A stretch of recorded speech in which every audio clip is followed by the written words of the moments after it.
وقت وش دم وش شارمو دلال از هیویکنا نه زازا خبر چیوک متا ekran keyf şma peyviyer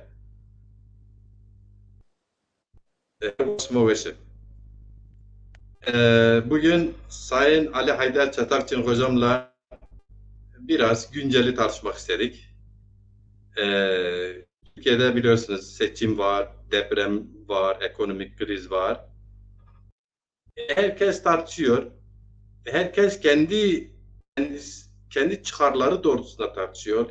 Kendi cemaatine hitap ederek konuşuyor. Kendi ister istemez vatandaşlara dönük konuşurken de siyasi partiler en çok konuşuyor biliyorsunuz bunları.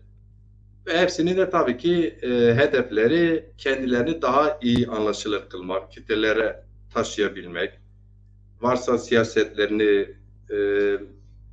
halkın görmek, gündem oluşturmak, kitleleri, geniş kitleleri, hatta mümkünse diğer siyasi partileri, cemaatleri kendi gündemlerine taşımak.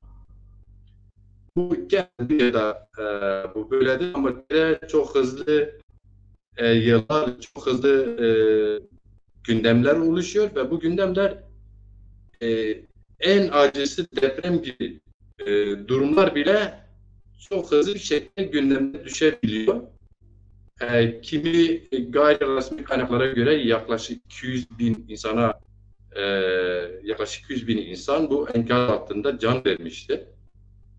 Mesela benim kendim bir olduğum ev sahibim 11 tane dairesi Kahramanmaraş'ta hasar görmüştür. Ağır hasar görmüş, yıkılmıştır.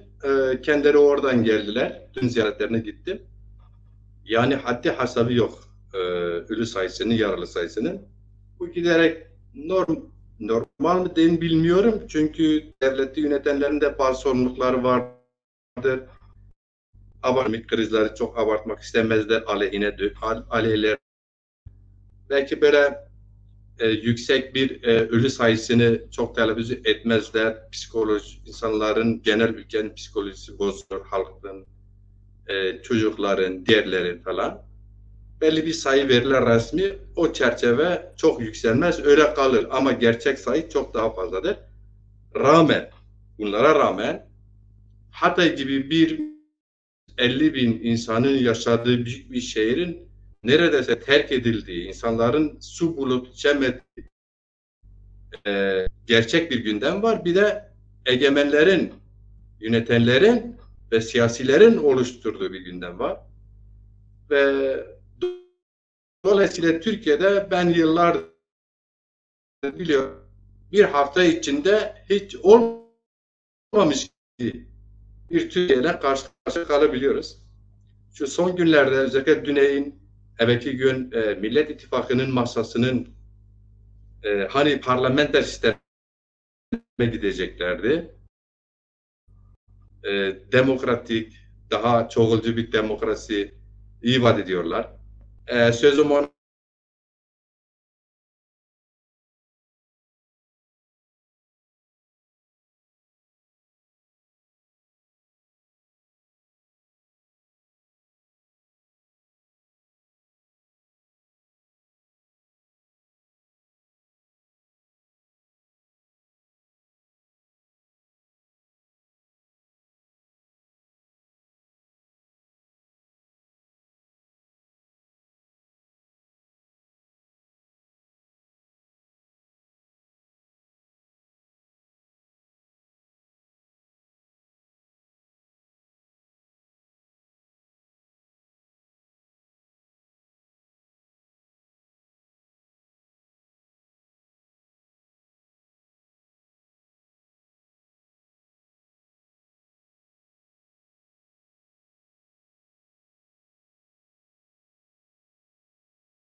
sanırım ben düştüm.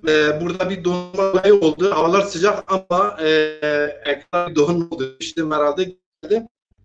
Yani çok hızlı şekilde Türkiye'de gündemler değişebiliyor. Hatta gündemler, deprem gibi gündemler, askeri darbeler bile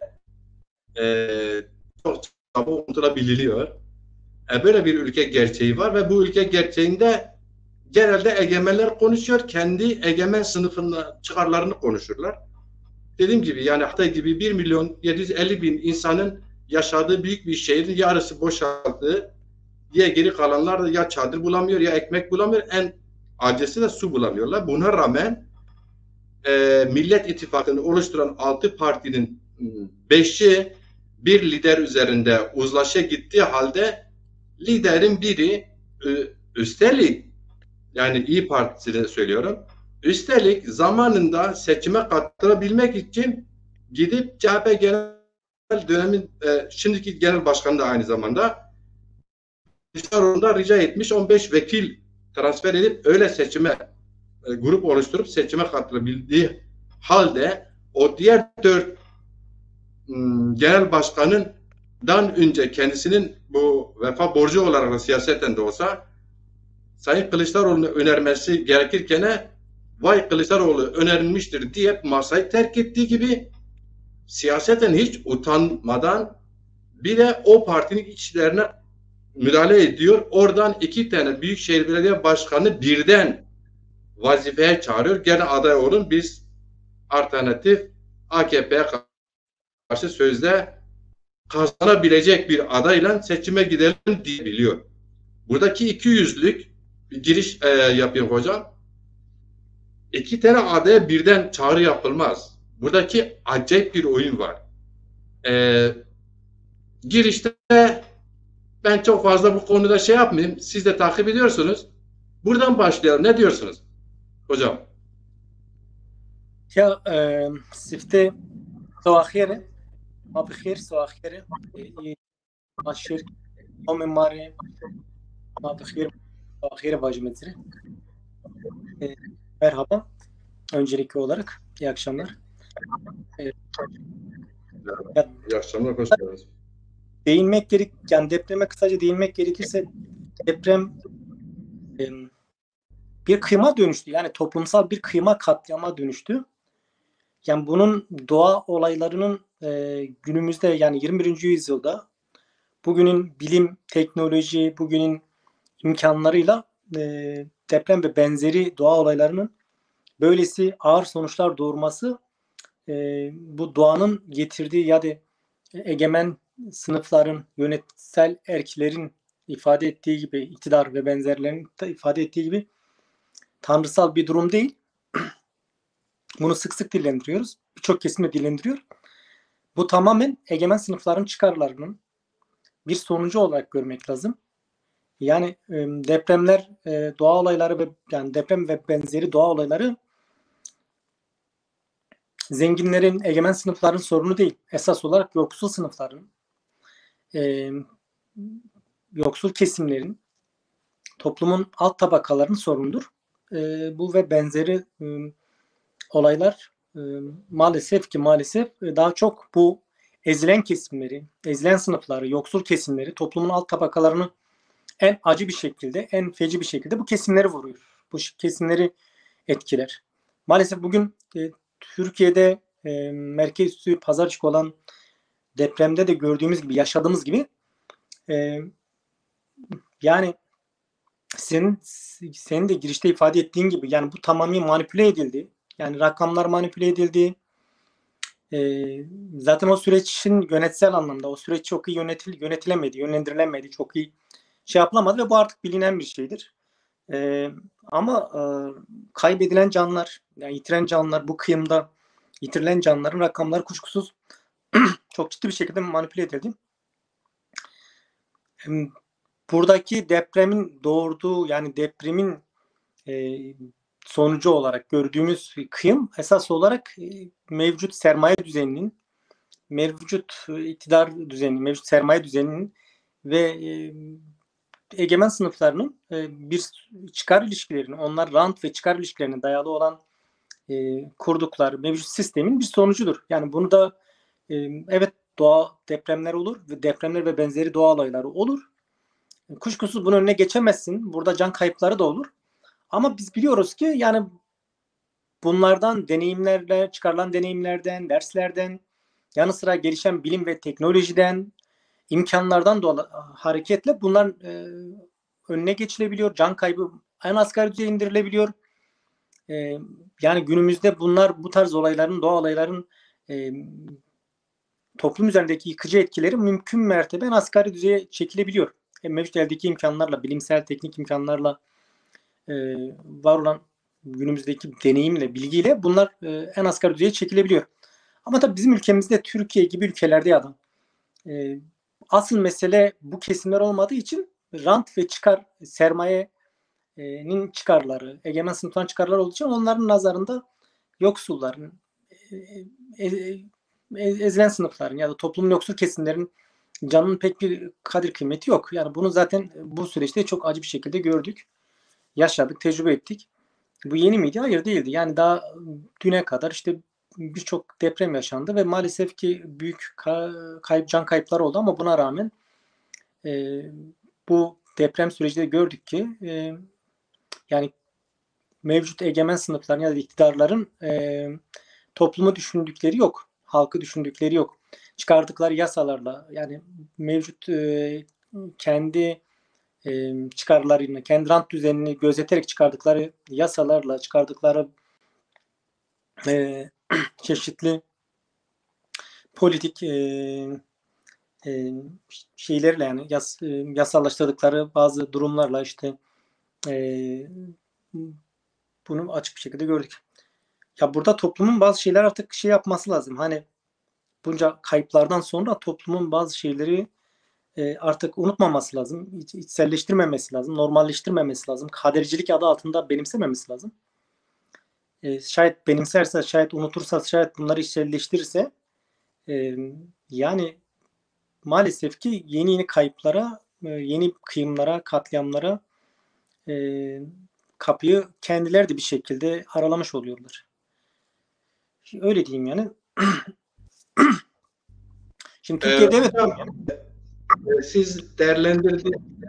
Hocam, izninizle değerlendirmeleriniz içinde işte bu depremin kader olmadığını, zaten Türkiye fay hattı üzerinde olan bir ülke olduğunu, bu Türkiye Cumhuriyeti Devleti yöneten siyasilerden askeriye kadar, bilim kurumlarından üniversitelere kadar herkes biliyor ve üniversite, özür dilerim, bilim insanları zaten hangi depremin hangi yıllarda olabileceğini, her an olabileceğini de sık sık söylediği halde önlem alınmaması ve bilinçli olarak da depremin kadere bağlanması birazcık apolitik ve gerçekten dindar insanların da dini inançlarını suistimal etmiş olmuyorlar mı? Yani bu işin kolayı mıdır acaba?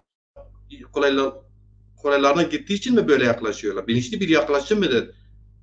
Yoksa gerçekten yönetenler böyle inandıkları için mi bunu söylüyorlar? Şimdi şöyle bir şey var. Mesela biz bir şey okudum. Bu depremler ve yani deprem ülkeleri daha doğrusu ve bunların doğurduğu sonuçlar, yıkıcı sonuçları dönük bir yazı okumuştum. Epey de bir yazı ya, böyle bilimsel araştırmaya tamamen şeye dayalı bir yazı. Vardı mesela orada dikkatimi çeken bir şey vardı. Yani en büyük can kayıplarının olduğu ülkeler bizim gibi 3. dünya ülkeleri, bunun yanı sıra da yani İslami coğrafya, yani İslami ülkelerdi. Bak enteresan bir şeydir. En büyük katliamların olduğu, can kayıplarının olduğu, bu doğa olaylarında en büyük can kayıplarının olduğu, kitlesel bir şekilde kıyımların olduğu ülkeler 3. dünya ülkeleri ve aynı zamanda da İslam coğrafyasına ait ülkeler. Şimdi bu tesadüfi değil tabii ki. Yani şimdi diğer bu depremler sadece İslam coğrafyasına ya da 3. dünya ülkelerine özgü bir durum değil. Yani depremin daha yoğun olduğu, daha yoğun yaşandığı, günlük yaşandığı, yani gündelik sıradan bir olay gibi yaşandığı ülkeler de var. Yani hepimizin de, yani toplumun hemen hepsinin bildiği, çoğunluğunun bildiği çok da örnek verilir. Yani çok da artık bilinen bir örnektir. Japonya ve benzeri ülkeler var. Yani burada artık sıradanlaşmış, deprem normal hayatın rutini haline gelmiş diyebiliriz yani. Buralardan neden bu kadar ağır kayıplara, kıyımlara sonuç açmıyor? Ya da diğer ülkelerde neden bu bir takdir ilahi değil? Neden bu bir Allah'ın yani takdiri değil? Bu bir kadercilik olmuyor da sadece ya bu 3. dünya ülkelerinde özellikle İslam coğrafyasında, İslam ülkelerinde bu böyle. Ya buraları biraz sorgulamak lazım. Kuşkusuz yani egemenler için, egemen sınıflar için din inandıklarından değil, dinin fonksiyonel rolüne bakarak, yani onun ideolojik rolüne bakarak toplumu algısal olarak yönlendirip yönetebiliyorlar. Yani toplumu algısal olarak yönetip yönlendirebiliyorlar. Toplumu manipüle edebiliyorlar, konsolide edebiliyorlar din üzerinden, din duyguları üzerinden. Çok rahat bir şekilde toplumu konsolide edebildikleri gibi yönlendirebiliyorlar, şey de yapabiliyorlar ve bu böylesi durumlarda kendilerinin payını, kendi sorumluluklarını buradaki bu yıkımda, bu toplumsal yıkımda, travmalarda, bu toplumsal durumdan çok rahat sıyrılabiliyorlar. Buna kapıyı aralayan işte din ve dini kullanmalarıdır. Dini çok rahat bir şekilde topluma konsolide edebilmeleri, toplumu konsolide edebilmeleri din üzerinden kendilerini rahat bir şekilde çekip çıkarabiliyorlar. Yani bu kolay artık. Yani büyük bir kıyım olmuş. Yani gidip giden 100 bin üzerinde, 200 bin üzerinde belki can var.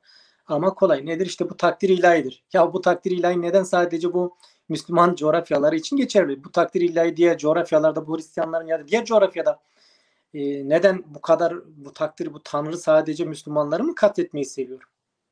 Ya da bu din ya da bu işte takdir ilahi denilen, bu kader denilen şey sadece Müslümanlara özgü bir şey mi?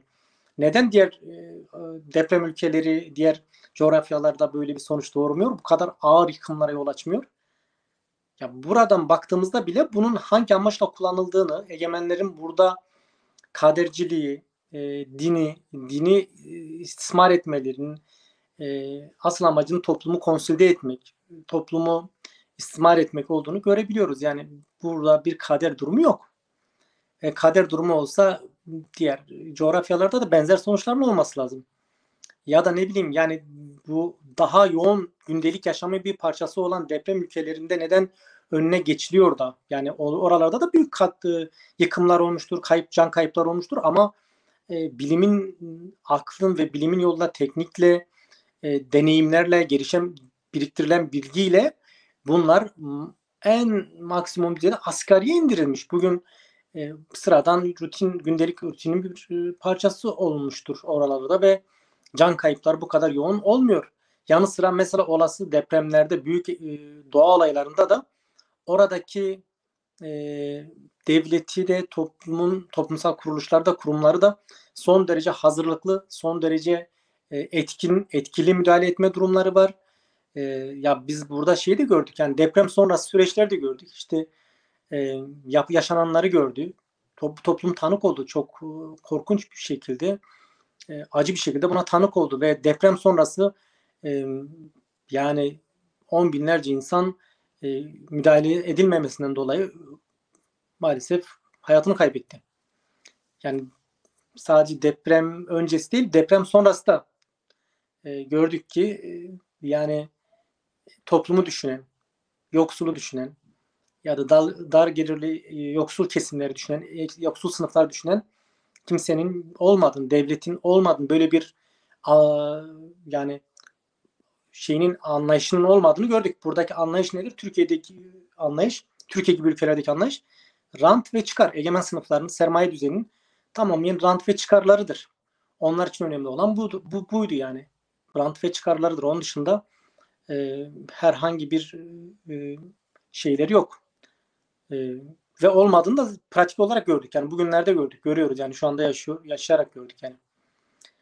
Türkiye'de bir devlet, Türkiye'de bir deprem ülkesi ve bilim insanları kendilerini paralıyorlar. Sizin de belirttiğiniz gibi yani bilim insanları depremin belki zamanını tam olarak, yani o zaman konusunda bir görüş belirtmiyorlar ama depremin olabileceği yerleri, deprem pay hatlarının, enerji birikim alanlarının merkezlerini, bunları bilimsel argümanlarla, çalışmalarla, tespitlerle, mevcut iktidarlarla da paylaşıyorlar. Paylaşmaya çalışıyorlar daha doğrusu. Ama onların böyle bir derdi yok yani.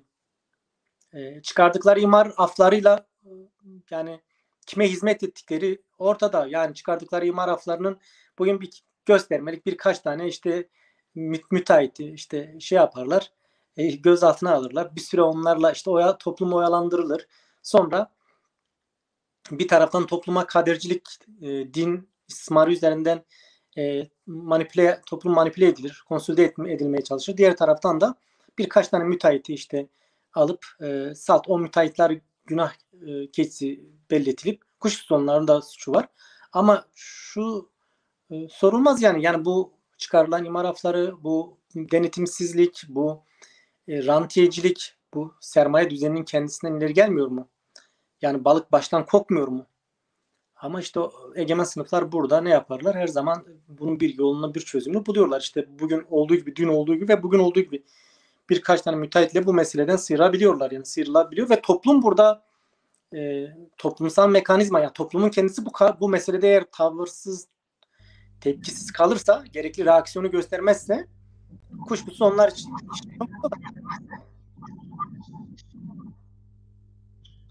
Hocam, şimdi daha bu deprem enkazı biliyorsun kaldırılıyor. Ağır binalar yıkılıyor. Her gün toz duman bu 10-11 ilimiz. Milyonlarca insan yerinde yurdundan oldu. Milyonlarca çadırlarda yaşıyor bu soğuk kış koşullarında.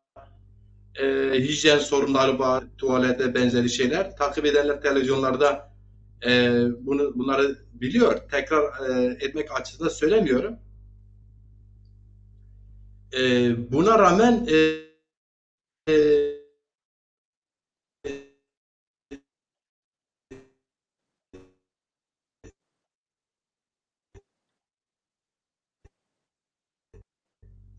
halk büyük minnettarlıkla bu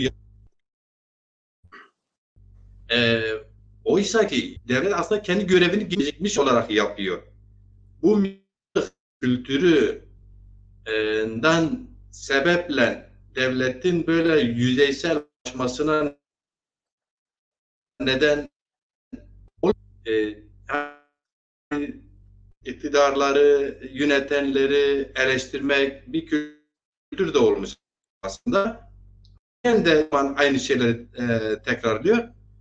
Biraz da toplumsal aydınlamada bir sıkıntı oluyor yani.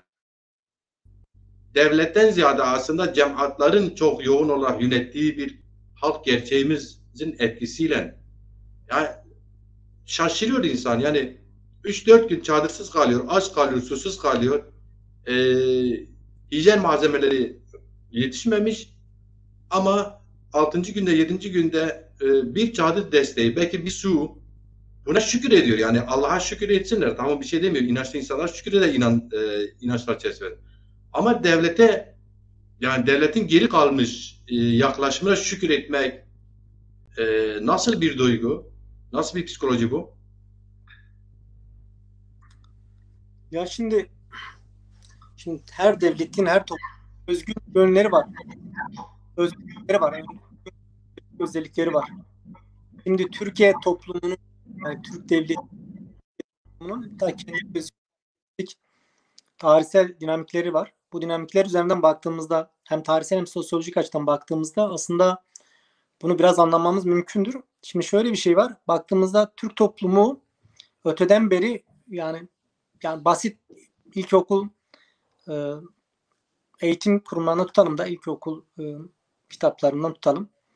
Müfredatından tutalım. Eğitim müfredatından oluşturulan tarih anlatımlarına baktığımızda yani hep bir şeyler kutsanmış. Ne kutsanıyor? Devlet kutsanıyor. İşte benzeri belli başlı şeyler kutsanıyor. Bunun nedeni işte bu gibi durumlarda ya toplumun aslında çok rahat bir şekilde ideolojik olarak toplumu konsolide etmek çok önemli bir şey.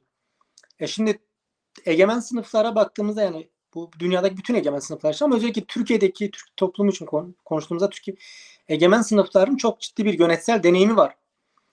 Şimdi toplum olarak baktığımızda yani bir kez ideolojik olarak İslam ideolojisini çok etkin bir şekilde kullanabiliyorlar ve o İslam ideolojisi buna belli oranlarda zaten bu imkanı sunuyor, fazlasıyla sunuyor. Dini ideoloji. Diğer yönde milliyetçiliği kullanıyorlar. Milliyetçilik de bu anlamda son derece fonksiyonel, işlevsel bir ayağını oluşturuyor bu işin. İdeolojik ayağını oluşturuyor.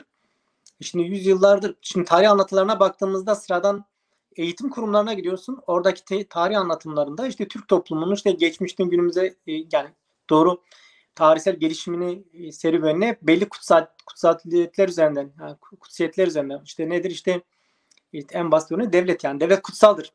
Yani devlet dokunmazdır. Devlet yücedir.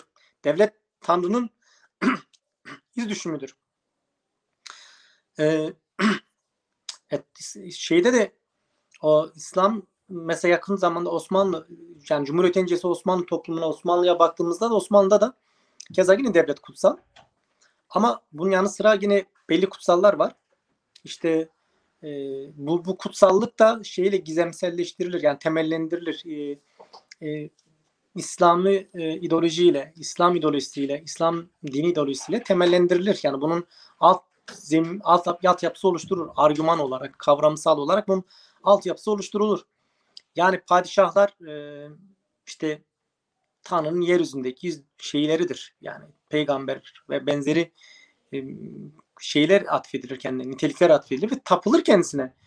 Bugün baktığımızda şimdi toplum, bir de toplumda şöyle, yani bu toplumun sosyolojik, tarihsel, sosyo-tarihsel şeyine baktığımızda yapısına, tarihsel dipliklerine baktığımızda şimdi halk olamamış, toplum olamamış, yani vatandaşın eleştiri imkanını hiçbir şekilde bulamamış. Yani eleştirenler de hep bir şekilde sürek avlarıyla yok edilmiş. Öteden beri, yani Osmanlı'dan günümüze kadar yok edilmiş ve bunlar hep dini ideolojik argümanlar kullanılarak bunlar hep lanetlenmiş, hep yani eleştiren, sorgulayan, ya bir şeylerin yanlış gittiğini ifade edenler hep bir şekilde bunlar din ve benzeri ideolojik argümanlarla bunlar toplum gözünde bunlar lanetlenerek toplum bunlar yok edilmiş ve toplum sindirilmiş. Şimdi şeye baktığımızda Osmanlı toplumu altında bir halk yok ki. Yani bir padişah var, kutsal bir, onun temsil ettiği bir kutsiyet var, bir devlet var. Halk nedir? Teba'dır. Yani teba. Yani halkın kendisi yok. Teba var. Şimdi özne olmayan bir halkın özne. Nezat, bu nokta önemli. Bir virgül araya girmek istedim. Mesela Türkiye'de çok meşhurdur. Milliyetçiler biz Osmanlı torunlarıyız. Oysa ki Osmanlı'nın torunları Osmanlı bir hanedandır, yani bir şey değil. Yani ne diyoruz ona? Bir aile devletidir, yani bir hanedandır. Torun olup olmadığı da tartışı şey değil midir yani? Ama bu aşağılandırma o ulus yarat bu hanedana biz şu hanedanın torunlarıyız. Oysa ki Anadolu'daki Türkmen'in torunlarıdırlar aslında. Yani halk Anadolu'daki yaşayan diğer halkların torunları değilse yerinde olur. Bir hanedanın torunu olarak doğru bir şey savunduğunu zanneden bir halk gerçeği de var. Birincisi o. İkincisi sorun dine yaklaşım tarzından kaynaklandığını düşünürsek doğru olmaz mı? Mesela dinin ilk ayet oku. Oku derken sanırım yani gönderdiklerimle sırf çok sürekli denilmiyor. Yani her mantığı çağıracağımız yer orada yönetenler ta Osmanlı'da bugüne kadar. Siz de çok iyi bilirsiniz, tarih araştırmalarında Osmanlı saray saltanatında kendi öz çocuğunu iktidar uğruna öldüren, öz kardeşini öldüren bir yaklaşım var. Dinde mesela böyle bir yaklaşım yok. Yani dinayette, dini ideolojide hanedan yönetimin için öz kardeşini öldür, öz çocuğunu öldür, istediğin cariyeyi getir, onunla evlen, çocuk yap, sonra o cariye ömür boyu başkasıyla evlenmeyecek diye bir kural yok dinde yani. Bu aynı zamanda bir kültür değil mi yani? Yani alakası olmayan bir kültür de var burada. Bir yönelsel kültür yok mudur? Şimdi ben şöyle diyeyim. Şimdi bizim konumuz tabii ki dini, tarihsel gelişim, dinin ne olup ne olmadığını olmadığı için o konuyu çok yani tartışılabilir tabii. Bilimsel çerçevede kalmak suretiyle tartışılabilir.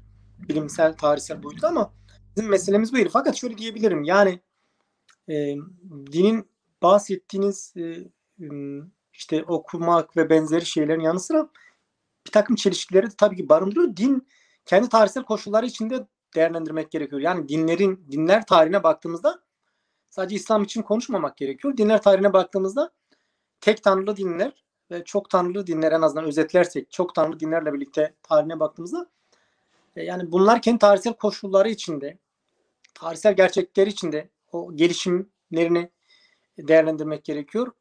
Kendi tarihsel gelişmeleri yani o tarihsel çıkışları itibariyle neydi, fonksiyonları neydi, hangi toplumsal süreci yadsıyarak yeni yani içinde doğdukları hangi toplumsal formasyonu, hangi toplumsal süreci yatsıdılar, var oldular, olumlandılar. Hangi yani gelecek açısından hangi toplumu olumladılar? Bu tartışılır tabii. Bunlar tartışılabilecek şeyler. Fakat yani bunların kendi tarihsel koşulları içinde doğuşu, şartları, özgünlükleri bunlar tartışılmakla birlikte bizim konumuz bu değil tabii. Bunun yanı sıra şöyle diyebilirim. Yani çelişkiler de var. Yani şimdi bu bahsettiğiniz şey yani din neydi, bugün nedir tartışmasından ziyade şimdi din bugün bunu diyebiliyoruz. Yani din ve dinler, yani bütün dinler tarihi. Dinler sadece tek tanrılı ya da İslamiyet değil. Bunların evveliyatı olan, bunların hani altyapısını oluşturan çok tanrılı dinler de var. Yani dünyanın biyolojik yaşam sürecine baktığımızda ya da insanın metabolik gelişimine baktığımızda evrimsel açıdan, bilimsel açıdan ya da işte tarihe bizim en azından bugüne kadar bilimsel açıdan yapılan çalışmalar, arkeolojik çalışmalara ve benzeri çalışmalara açığa çıkarılan yerleşik yaşamın tarihine baktığımızda tartıştığımız dinlerin evveliyatı daha köklü bir kültürel bir altyapıya sahip olduğunu biliyoruz. Yani dinler elbette ki böyle altyapısız, tarihsiz olmadılar. Bunların bu tek tanrı dinler. Evveliyatı vardı. Ama en azından şunu diyebiliriz. Yani çok tanrı dinler ve sonrasında tek tanrı dinler, tek tanrı dinlerin getirdikleri. Yani bunlar ideolojiler. Kuşkusuz her günümüzde nasıl ki milliyetçilik yani burjuva ideolojisi dediğimiz milliyetçi burjuva sınıfının yani kapitalizmle birlikte tarih sahnesine çıkan ulusların açığa çıkardığı milliyetçilik ve benzeri ideolojiler nasıl ki belli bir toplumun, belli bir toplumsal formasyonun üretim ilişkilerinin çıktısıysa, üretim ilişkilerinin gelişen üretim ilişkilerinin ürünüyse dinler de kendi tarihsel koşulları içinde belli bir toplumsal üretim ilişkilerine tekabül ediyor. Yani Orta Çağ'ın toplumsal üretim ilişkilerine tekabül ediyordu. O toplumsal formasyona tekabül ediyordu. Günümüzde kapitalist modern üretim ilişkilerine tekabül eden nedir? İşte burjuva milliyetçilik akımı başta olmak üzere işte demokrasi ve benzeri birçok kavram yani birçok ideoloji diyebiliriz. Bunlar aynı zamanda ideolojidir. Yani hukukun da bir ideolojik fonksiyonu var. Onu da belirteyim.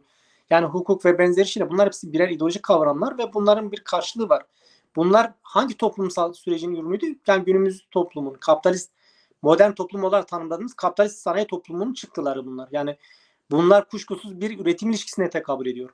Bir üretim ilişkisinin yansımaları olarak görmek gerekiyor bu ideolojileri. Şuraya bağlayacağım.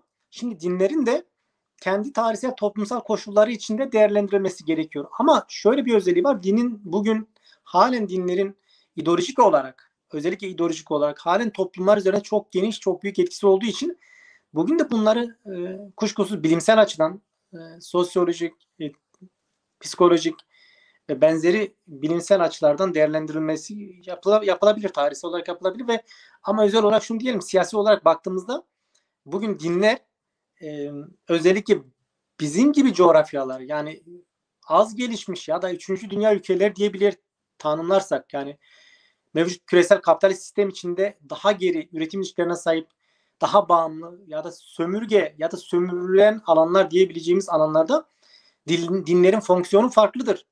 Yani bir Avrupa'da işte bunlar dinler bu kadar toplumu zihinsel olarak sizin dediğiniz gibi işte biat kültürünü ya da ne bileyim işte bu devlet bahsettiğiniz işte devletin topluma karşı olan sorumluluklarını yere getirilirken işte ya da iktidarların bizim toplumdaki onlara karşı yaklaşımı işte o işte tutumları gördüğümüz tutumları o şeyi Avrupa'da görmemiz mümkün değil. Çünkü Avrupa'da en azından dinin ideolojik etkisini kıran bazı deneyimler yaşandı. Yani gelişmeler oldu. Yani kapitalist modern ilişkilerin gelişmesiyle birlikte Avrupa'da demokrasi de var. Yani Avrupa'da ciddi deneyimler olmuş. Yani hukuk deneyimi var. Deneyimleri var. Dolayısıyla bizim gibi ülkede düşünsel özgürlüğü de diyebileceğimiz yani tırnak içinde en azından bizim gibi coğrafyalarla kısıtlanmayacak düzeyde bir düşünce özgürlüğü var. Eleştirel kurumlar var. Devlet kurumları bizim devletlerdeki gibi böyle bakıcı, hukuk tanımaz, eleştiriden muaf bir yani bir yerde hukukla bağlacılığı var. Bir yerde kurumsal bir işleyiş var. Bir yerde demokrasi kavramı yani demokrasi deneyimleri olmuş ve bu demokrasi deneyimlerini açığa çıkardığı yönetsel pratikler var ve bu pratikler, deneyimler farklıdır. Bizim coğrafyamızda böyle yok. Bizim coğrafyamızda bunlar yaşanmamış. Demokrasi yaşanmamış. Toplum eleştirel bir bilinci kazanma deneyimlerine dönük çabaları olmuş. Yani dönem toplumun böyle geliştiği, toplumun böyle ilerlediği, hani o bahsettiğiniz aydınlanma ve benzeri toplumsal uyanışlar olduğu dönemde de hemen egemen sınıflar tarafından bu uyanışlar bastırılmış. Nasıl bastırılmış? Şiddetle bastırılmış. Yani hem ideolojik aygıtlar, din ve milliyetçilik ideolojik aygıtları kullanmış hem de şiddet bastırmış. Mesela biliyorsun bizim ülkemiz en azı Türkiye yani dediğimizde Türkiye'de 10 yılda bir de mutlaka bir askeri darbe olur. Yani o askeri darbeler vesayetler o devamında ne oldu? Bugün iktidar darbeleri var. Yani bugün darbeler biçim değiştirdi sadece Türkiye'de işte. Mesela bugün AKP'nin yaptığı son AKP'nin 20 yıllık süreç içinde yaptığı birçok darbesi oldu. Yani darbe oldu. Darbe girişimi oldu. AKP'nin sivil darbe diyebileceğimiz yani öyle tanım koyabilir miyiz? Mümkündür yani ama sivil demeyelim. Yani iktidar darbesi. Ama daha bu asker eliyle değil de direkt iktidar eliyle geliştirdiği darbeler var. Yani hukuk tanımıyor. Hukuksuzluk almış başını gidiyor. Hukuk denilen bir şey yok Türkiye'de. Hukuk bırakılmadı. En azından iyi kötü böyle toplumun tartışabileceği bir ortam varken şimdi o da kalır. Yani eleştiri denilen bir şey yok. Evet, Nezam. Sayın Kozan. Sayın Çeterkin, tabii ki bunlar hepsi geniş, her bir başlık bile onlarca programın konusu aslında. Tabii. Ya benim dediğim bir özet değindiniz. Bence yeterli. Şey için sordum yani aslında dine bilimsel yaklaşım gösterdiğiniz zaman geniş halk kitleleri dindarlığını sürdürebilir. Bunda bir bahis söz konusu. Ama yönetenler özellikle dini argümanları kitleleri daha rahat yönetmek için kullanmış olmalarına bir çirkinlik olduğu için konuya değindik. Yoksa konumuz din değil tabii ki. başta Sizin de değindiğiniz gibi yani Türkiye evet hemen burada geçmek istiyoruz hocam. Yani dünyanın birçok ülkesi deprem fay hatları üzerinde yaşar. Bilimsel önlemlerini alır. Depremler yine her yıl olur. Hatta Japonya'da bazen günde 10-15 deprem olur. Yılda binlerce deprem olur ama artık insanların ölümü, binaların yıkımı konusunda dünyada herhangi Japonya'yla ilgili deprem haber bile olma özelliği kaybediyor. Çünkü insanlar artık ölmüyor. Önlem alınmıştır. Ve kaderci yaklaşımı o yönüyle görevini yerine getirmeyen yönetenlerin, yönetici sınıfının bunu yapması bilmek istedim. İşte geçen önce izleyicilerimiz var, yorumlar var. Bir bakalım. Ali Ayar geliyor mu? Sesin kesik kesik geliyor ama geliyor. Tabii. Niye kesik kesik geliyor bunu anlamadım arkadaşlar. Şimdi izleyiciler bizi izliyor. Hoş gelmişler. İnce Sarı Taş, İnce Sarı Taş, tamam, hoş gelmişler. Rosa Çatakçin, çok güzel, iyi ki doğdun babacığım. Ben de izliyorum. Farkında ol. Kızınız mıdır? Ya kızım. Kızım. Hola Gibia. Evet, yani, Roseto Beşeto mübarek bu. Rosna. Herame. Emin Arslan bizi izliyor. Hoş gelmişsiniz. Reber Şıma izliyor. Hoş gelmişler. Tabii ki yorumlar da var. Yine Yusuf Pirbab dersimden izliyor. Cumali Karaman Hoca bizi izliyor. Hoş gelmişler. Mehmet Başhan aynı zamanda. Ahmet Koyunay Deza bizi izliyor. Hoş gelmişsiniz. Faruk Cankat, Zaza hoş gelmişsiniz. Şimdi Deza özet olarak biz bu girişte bir saate yakın zaman ayırdık. Biraz güncele gelirse deprem de günceldir tabii ki ya. Bu altılı masa ya da daha sonra bir önceki toplantıda adını Millet İttifakı olarak ilan ettiği 2300 kaç sayfalık çözüm maddelerin deklare ettiği, hepsinin imza attıkları, ki bu masayı kaybede masa altında kalacak dedikleri ve bunu diyen ilk başında gelen Meral Akşener İyi Parti Genel Başkanı olmasına rağmen bu masa son 24 saat 48 saate yakındır devrildi gözüküyor. Masanın kendisi devrilmedi ama masanın bir ikinci güçlü adayı masayı terk etti. Bunu nasıl değerlendirmek lazım? Yani bu enkazı altında kalan bu süreçte seçim yaklaşırken parlamento sistemi vaat eden, demokrasi vaat eden bir tarafın bir partisi, 5 partinin uzlaşı sağladığı bu Millet İttifakı'nın birinci güçlü partisinin genel başkanı adayı üzerinde uzlaşı sağladığı bir günde ortakların birisinin bu masayı terk etmesi demokrasi anlayışıyla nasıl bağdaşlanır? Siz nasıl değerlendirirsiniz? ya şimdi burada bunların demokrasi anlayışından beri yani Türkiye'deki bunlara biraz mevcut rejimin tarihsel kurucu kodlarına bakmak lazım. Şimdi buraya baktığımızda aslında bu kurucu kodları biz göz önüne aldığımızda, buraya baktığımızda bugünkü çelişkileri, refleksleri daha iyi anlayabiliriz diye düşünüyorum. Şimdi biz mevcut rejimin kurucu tarihsel kodlarına yani paradigmasına, felsefesine bakmazsak, onu ötelersek, inanın ki çok ciddi yanılgılara düşeriz ve yanılgılar bizim için kaçınılmaz olur. Yani biz 100 yıllık bir deneyim var. Yani 100 yıllık bir Kemalist rejim, en azından Kemalist rejim pratiği söz konusu. Ya 100 yılda demokrasi denilen bir şey yok. Neye göre demokrasi? Demokrasinin dönem dönem isimsel olarak, bir kavramsal olarak belki sıkça siyasetçiler dillendirmiş, özellikle egemen sınıfların siyasetçileri ya da egemen siyasal erkekler tarafından böylesi tarihsel süreçlerde, seçimler döneminde demokrasi sıkça dillendirilmiş ama kelimenin tam anlamıyla bir demokrasi bizim toplumda, bizim coğrafyada hiçbir zaman pratik iz düşümüne rastlanmaz. Bak, pratik iz düşümüne rastlanmaz. Bunu özellikle altını çiziyorum. Bizim gibi, yani Türkiye'ye baktığımız, Türkiye'de mesela yani Türkiye'deki mevcut rejimin kurucu kodlarına, kurucu paradigmasına baktığımızda son derece katı, son derece gerici, tekçi, otoriter bir yapısı söz konusudur.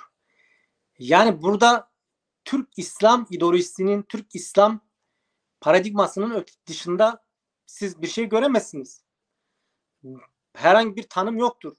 Yani buradaki yani öteki olan, yani diğer toplumun kendisine, yani geniş kitlelerin kendisine demokratik anlamda hiçbir hak tanınmamış. Hiçbir ötekilere dönük hiçbir kavramsal tanımlama yapılmamış. Onlara anayasada hiçbir anayasal hak tanınmamış ve onlar bunları yaşama şansı da olmamış. Bugün mesela basit örneği baktığımızda coğrafyamızda birçok uluslu bir yapısı var. Birçok ulusal kimliğe sahip, etnik kimliğe sahip, dile sahip. Yani yitip gidenleri saymazsak halihazırda bugün halen yaşayanlarına baktığımızda birçoğu var. Yani Kürtler var, Zazalar var, Lazlar var, Çerkezler var. Var da var. Yani inanç kimliği olarak Kızılbaş, Aleviler başta olmak üzere öteki olarak bilinen birçok inanç kimliği var ve bunlar hiçbir anayasal tanıma rast gelmezsiniz. Anayasada bunlara dair hiçbir tanım yok. Hiçbir hukuksal hakları yok. Dolayısıyla bunun olmadığı bir yerde siz nasıl bir demokrasiden bahsedebilirsiniz ki? Hangi demokrasi? Şimdi bunu şuraya bağlayacağım. Bugünkü siyasi erklere baktığımızda, yani Cumhur İttifakı ya da Millet İttifakı diye tanımladığımızda bu iki yapının esas refleksi, esas motivasyon kaynağı aralarındaki çelişkiye rağmen, aralarındaki kapışmaya rağmen esas refleksleri, yani mevcut rejimin bekası, bunun muhafazası, bunun işte bununla birlikte iktidarın elde edilmesi. Hani belki mevcut iktidar, cumhur olarak tanımlanan mevcut İslamo-faşist diye tanımlayabileceğimiz, yani siyasal İslamcı ve milliyetçi, ırkçı iktidara baktığımızda bunların daha otoriter, daha katı olması ya da karşı taraftaki bulunan bunun karşısında konumlanan Millet İttifakı ve bileşenlerinin çok daha böyle halkçı olduğu anlamına gelmez. Gelmemeli de. Bunu bir kez görmek lazım diye düşünüyorum. Çünkü bu iki kesimin de ortak noktası şu. Yani mevcut statükoyu, mevcut sistemi hiçbir demokratik dönüşüme uğratmadan olabildiğince en az zararla bu süreçten çıkarmak. Bu süreç dediğimiz şey nedir? Tam da o temel kurucu paradigmasına, kodlarına bağlı olarak, kurucu kodlarına bağlı olarak, o katı yapısına bağlı olarak, o gerici yapısına bağlı olarak bugün 100 yıl içinde Türkiye denilen Türkiye'deki bu Kemalist rejim şeyi göremedi. Yani belki halklara, ötekilere gün yüzü göstermediği gibi, yani katliam, kan, gözyaşı, zulümden başka bir şey vermediği gibi kendisi de gün yüzü görmemiştir. Yani kendisi sürekli krizler, sürekli siyasi çalkantılar, sürekli darbeler ve benzeri süreçlerle boğuşmak durumunda kalmıştır. Öyle bir şey ki bu temel yapısal, yani yapısından kaynaklanan, temel özelliklerinden kaynaklanan temel kodlarından, o kurucu kodlarından, paradigmasından, felsefesinden, yani o Kemalist paradigmadan ileri gelen o Türk İslamist felsefesinden ileri gelen, o gerici felsefesinden diyelim, o gerici paradigmadan ileri gelen anlayışına bağlı olarak, yani iktidarların, kliklerin, yani egemen sınıf klikleri de dönem dönem kendi aralarında kanlı diyebileceğimiz kapışmalara gitmişlerdir. İşte en yakın şeysi işte 1950'lerden tutalım da günümüze kadar. İşte Menderes ve benzeri süreçlerden günümüze kadar bu kapışmalar devam etmiştir. Bu egemen sınıfların kendi içinde iç hesaplaşmaları. İşte en son işte cemaatlerin, yani FETÖ cemaatiyle AKP cemaatinin kapışması gibi.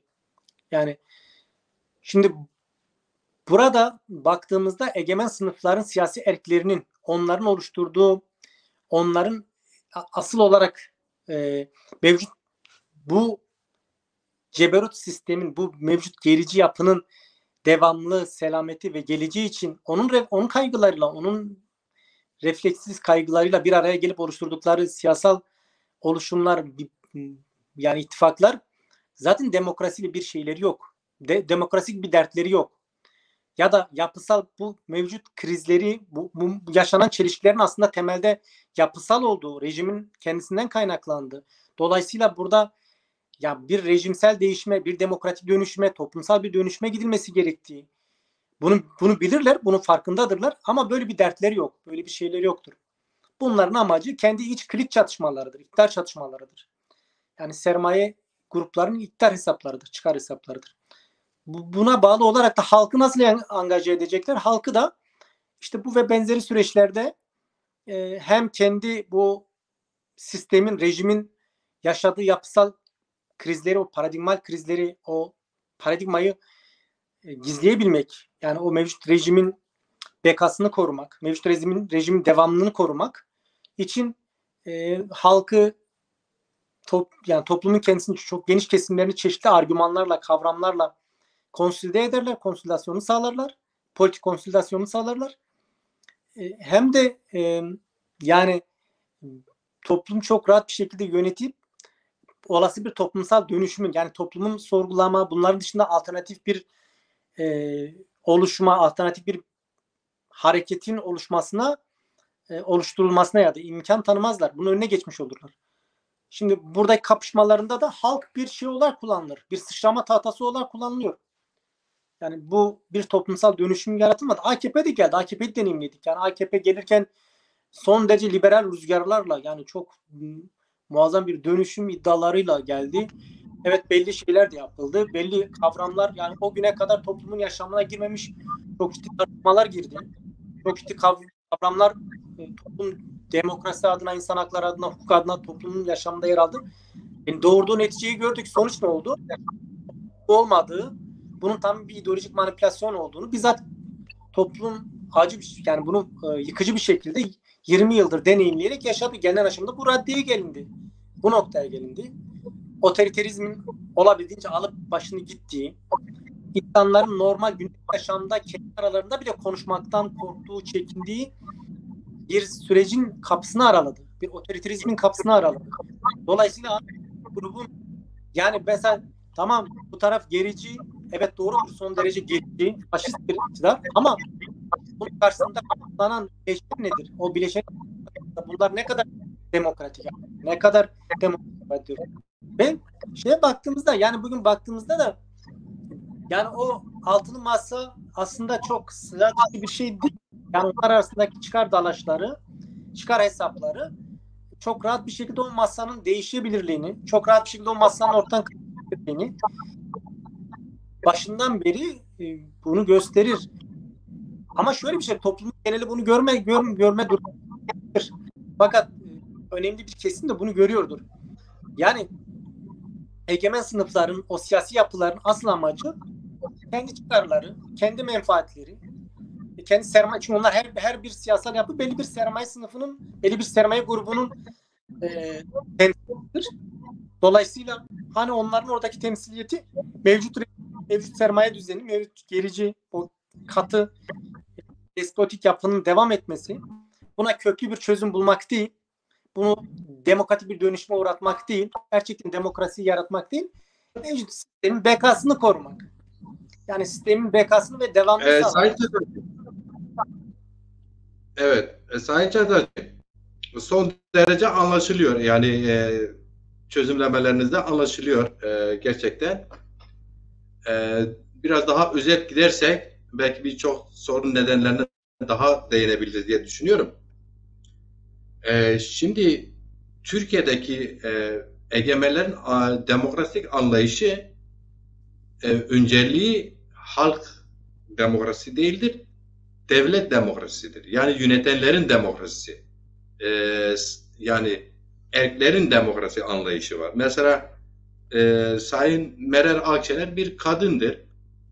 Bundan 100 yıl önce kadınların anayasa karşısında da olsa yönetimsel erkek karşı bir ev kadının ötesinde değildi, değil mi? Bugün parti genel başkanı olabiliyor, cumhurbaşkanı olabiliyor, başbakan olabiliyor, bakan olabiliyor, milletvekili olabiliyor vesaire vesaire olması da gerekiyor. Yani dünya ileriye doğru gidiyor. Her ne kadar gerici yaklaşımlar da olsa, devlet tek ulus dikten 100 yıldır kendini ayakta tutsa da ama kanunun doğa kanunu ister istemez bastıra bastıra da götürse kısalta kısalta götürsen de belli bir demokrasi gelişim de toplumda geçiyor. Bu da bir gerçek. Şimdi bu çerçevede değerlendirdiğimiz zaman Türk toplumsal bir demokrasi yaşaması için ne yapılması lazım? Yani mevcut partiler çözüm mü? Mesela ben birey olarak yani AKP iktidarı, İyi Parti'nin içinde olduğu, Ahmet Davutoğlu'nun geçen dönemde başbakanlık yaptığı, Dışişleri Bakanlığı yaptığı ve Ali Babacan'ın Maliye Bakanlığı yaptığı yani şu 21 yıllık yönetimde yer alan bakanlardan oluşan bir yeni bir yönetim olsa ne değişir yani? Yani biz diyelim ki 14 Mayıs'ta seçim oldu. Millet İttifakı'nın adayı Sayın Kemal Kılıçdaroğlu seçildi. AKP dönemi kapandı. Yeni bir dönem başladı. Türkiye'de ne değişti? Ezilenler açısından özellikle Kürtler ve Zazalar için, diğer halklar için ne değişir? Ya bu mantıktan bir Zaza bakışıyla, yani bir Zaza siyasi yaklaşım bakışıyla değerlendirdiğimizde siz nasıl görüyorsunuz? Ya tam da buna bağlı olarak şunu söyleyeyim. Demin onun şeyi söyledim. Yani o tarihsel bir yaptığı özellikle dile getirdim. Çünkü yani şu anda mevcut bu yani bu mevcut işte en azından Millet İttifakı denilen milletin kendisi, ya halkın kendisinin olmadığı ama ittifakın kendisine olduğu, yani kavramsal olarak kavramsallaştırıldığı bir tabelaya dönüştürdü ama o ittifakın içinde halkın kendisi olmadığı, halka rol verilmediği, ya bugüne kadar yani bu hep böyle olmuş. Yani milletin kendi adı olur ama kendisi olmaz, iradesi olmaz, iradesi yansıtılmaz oraya. Hiçbir yönetsel süreçte milletin kendisi iradesi yansıtılmamıştır.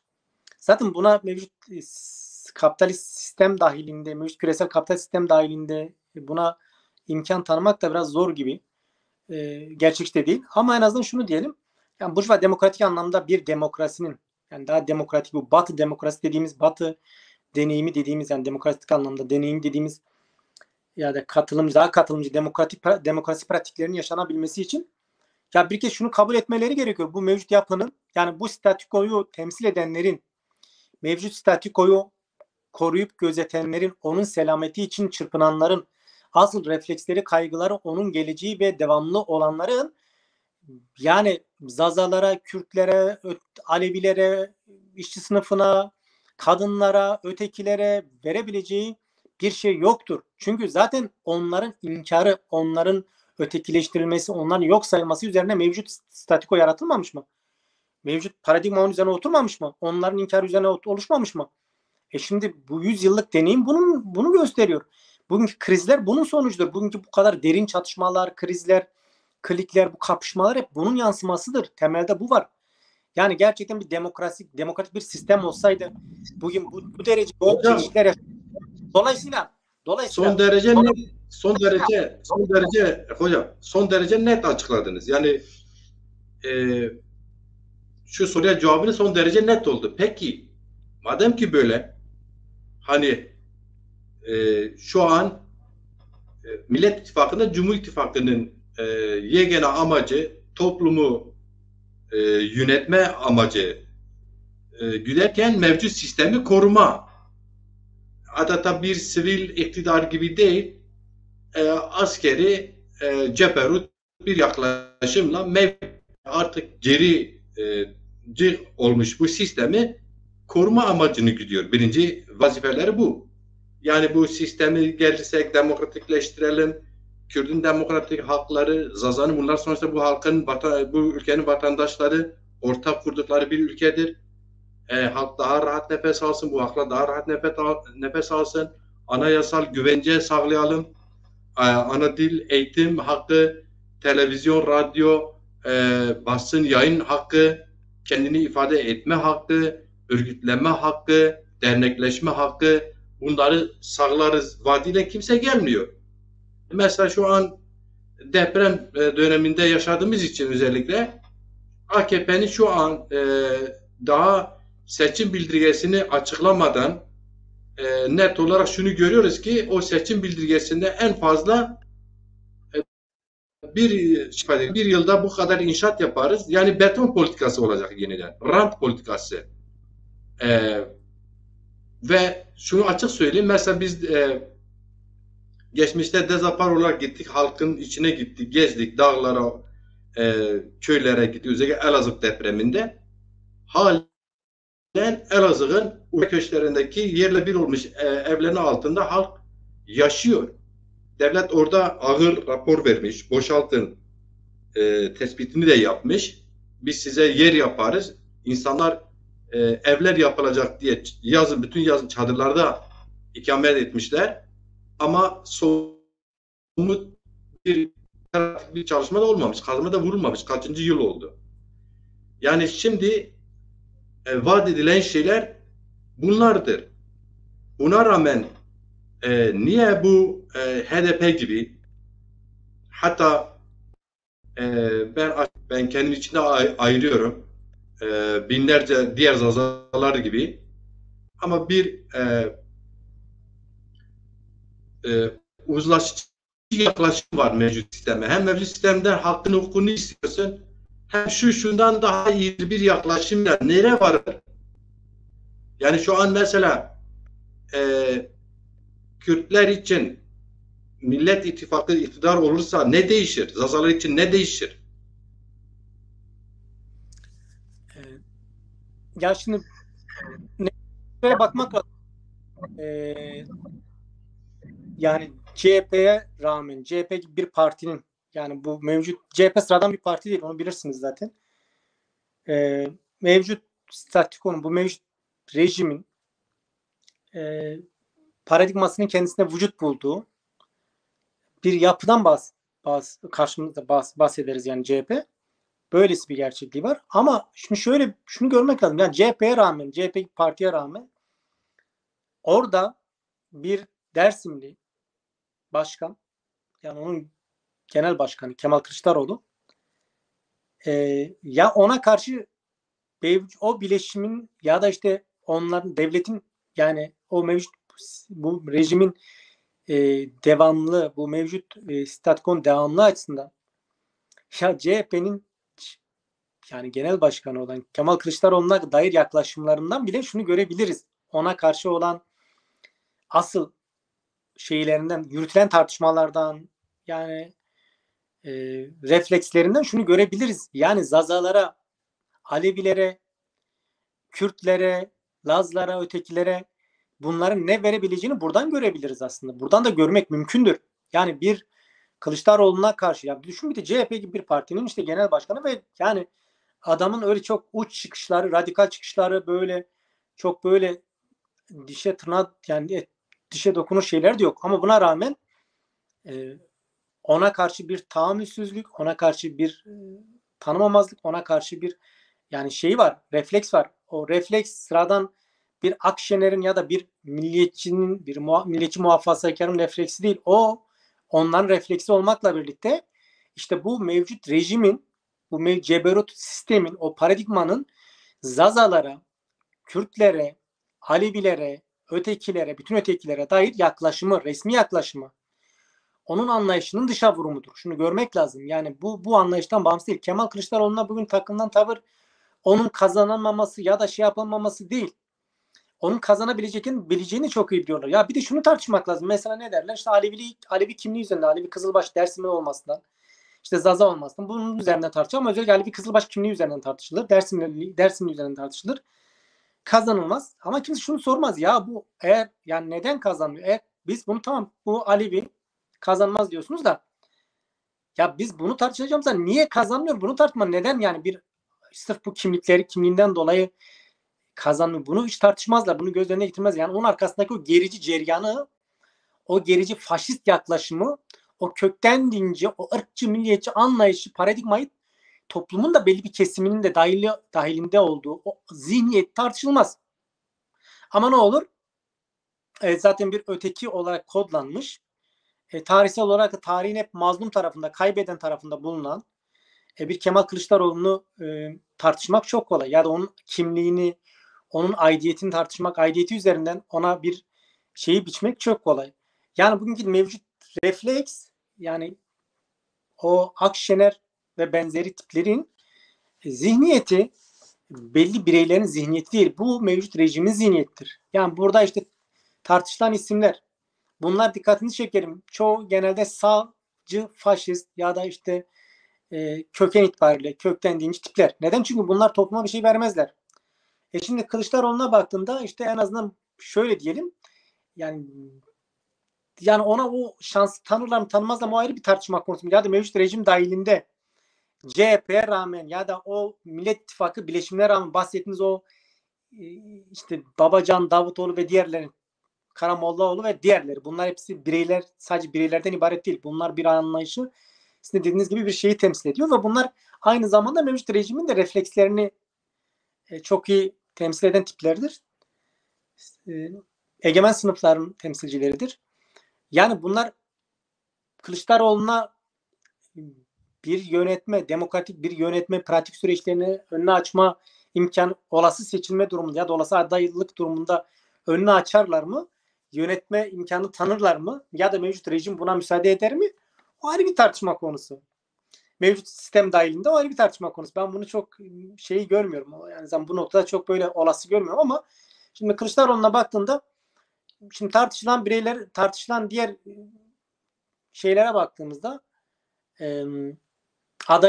olası adaylara baktığımızda, ya şimdi Kılıçdaroğlu bunlar arasında, neden Kılıçdaroğlu diyorum? Şimdi şöyle bir şey. Kılıçdaroğlu bir kez bunların arasında daha demokratik, daha çoğulcu, daha böyle en azından o şeyi sağlayabilecek bir vizyon onlara göre daha şeyi var. Ama neden kabul edilmez? Asıl toplumda bir algı yaratılır. Yani işte Kılıçdaroğlu şöyledir, Kılıçdaroğlu böyledir, Kılıçdaroğlu budur. Buradaki amaçlar şu. Yani Kılıçdaroğlu'nun aslında kimliğine dönük. Yani onun etnik kimliği, onun nereden geldiği, onun inanç kimliği, ya Alevi Kızılbaşlı olması, Dersim olması, Zaza olması, bununla birlikte ötekilere dair. Yani burada asıl Kılıçdaroğlu tartışılmıyor. Zazalar tartışılıyor. Kürtler tartışılıyor. Aleviler tartışılıyor. Ötekiler tartışılıyor. Yani bu rejimin ötekileri tartışılıyor. Bu rejimin refleksleridir. Yani onu sadece Kılıçdaroğlu tartışılıyor diye düşünen yani herhangi bir Zaza, herhangi bir Kürt, herhangi bir Alevi varsa, bu gerçekten onun saf, yani bu bir safeniyettir, bu saf bir durumdur. Yani bu çok saf bir durumdur, saf bir tutumdur. Çok masumane bir bana gelir. Yani en azından iyi şeyle diyeyim, yani daha böyle şey bir dille diyeyim. Bu çok büyük bir yanılgıdır da aynı zamanda. Hayır arkadaşım, bizzat bu senin kimliğindir, senin toplumsal varoluşundur. Ya senin tarihsel geçmişindir tartışılıyor. Ya Kürt ötekisi olarak Kürt'e dair yaklaşımdır bu. Zaza'ya dair yaklaşımdır bu. Resmi mevcut rejimin yaklaşımıdır. Alevi'ye dair, bütün ötekilere dair. Yani Kılıçdaroğlu şahsında böyle bir şeylik var. Bir de düşün CHP'ye rağmen, yani CHP gibi bir partinin, yani öylesi bir partinin şey olmasına rağmen, ama devlet refleksi, o mevcut anlayışın, o zihniyetin refleksini biz buralardan görebiliriz. Dolayısıyla ben şunu söyleyeyim. Yani buradan bile Zazalara, bu mevcut yapının Zazalara, Kürtlere, Alevilere, Lazlara, Çerkezlere verebileceği bir şey yok. Olmadığını buradan görüyoruz.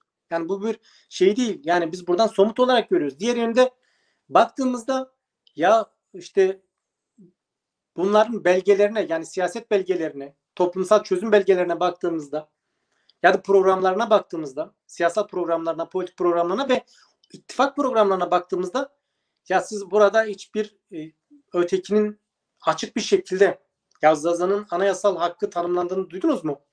Gördünüz mü, okudunuz mu? Ya da Kürt'ün ya da Alevi'nin ya da bir başkasının. Yani böyle toplumsal çok somut olarak programına buna yedirdiler mi? Dediler mi? Yani bu toplumsal grubun böyle bir sorunu var ve bunun çözüm iradesi budur. Bunu çözeceğiz. Asgari ölçüde. Bunun çözüm budur diyebildikleri bir programatik görüşleri var mı? Bütün bu bileşenin, yani bütün bu bileşenin, bu altılı masa bileşenleri olmak üzere altılı masa. Diğer taraftan geçiyorum. Diğer taraf kökten dinci, ırkçı, milliyetçi bir şey diye artık kodlanır. Tabii öyledir de. Faşist, ama bu taraf çok mu demokrat? Hani bunlar nasıl, yani toplumun sorununa nasıl bir çözüm bulacaklar? Bunların asıl varlık sebebi, asıl reflekslerini şuradan görüyoruz. Yani mevcut rejimin, statükonun devamlılığıdır, selametidir, geleceğidir. Ve şuradan da görüyoruz ötekilere dair yaklaşımlarını. Benzer Kılıçdaroğlu, hocam. CHP yani Hocam. Kılıçdaroğlu'na Evet, evet. görüyoruz. Hocam tam da bu noktada işte sizin değerlendirmeniz için de şöyle bir soru da çıkıyor aslında. Kılıçdaroğlu her şeye rağmen seçilirse mevcut rejimin devamı olur ama daha demokratik olur. Yani aslında tekme, tokat bize ötekilere girişenlerden farklı olarak aferin çocuğum böyle kafasını okşayan, sırtını okşayan bir yönetim de daha rahat ederiz. Yani az zopa yiyerek, az dayak yiyerek, azılarımız cezaevine girerek, azılarımızın yazdığı şiiri, gazete, dergi falan sebebiyle ceza alacak bir yönetim gelecek şeyi doğuyor. Oysa ki yine kendi çözümlemeniz içinde şu gerçeğe de parmak basıyorsunuz. Bunların Millet İttifakı'nın da ne Kürt'e, ne Zaza'ya, ne ötekiye bir vaadi yok. Ben de aynı şey söylüyorum. 2300 bilmem kaç maddelik bir paragraf açıklaması var. Hiçbirinde Kürt'e yer yok, Zaza'ya yer yok. Diğer halklara, yani bu ülkenin vatandaşı olan bu kesimlere yer yok. Şimdi buna rağmen buna rağmen HDP çizgisi adayını açıklamadı güçlü olmasına rağmen, ama açık siyaset yapıyorlar. Biz işte destekleriz, bu taraf falan kes olursa biz tam desteğimizi alır, bir siyaset yapıyorlar buna rağmen. Yani neye hizmettir bu? Ben anlamış değilim yani. Bunun yerine HDP ve Emekçi Özgürlük bloku seçime giderse, her iki turda da kendi adayıyla giderse en azından ortalama kaç oy alacağını, ne kadar oy, gücün ne olduğunu sıramış olur. Zaza Hareketi, Zaza Aydınları, Zaza Milleti kendi öncüsünü ortaya çıkararak gruplar, bütün taraflar bir araya gelip bu her üç ittifakı da eşit yaklaşım göstererek bir diyalog içinde olsa, belki de Sayın Kılıçdaroğlu ya da işte Sayın Erdoğan, fark etmez, diğer taraflarla görüşse, belki bu sorunları onların demokratik bir şekilde gündemine getirse, hani bir etkileşimde bulunamazlar mı yani? Ya şimdi şöyle bir şey var. Mesela şunu Misal, belirteyim. iki dönemde, özür dilerim hocam, iki dönemde HDP çok katı bir şekilde seni başkan yaptırmam, Sayın Demirtaş'ın o çıkışıyla, iki kelimeyle bir süreç tamamıyla AKP'ye teslim edildi.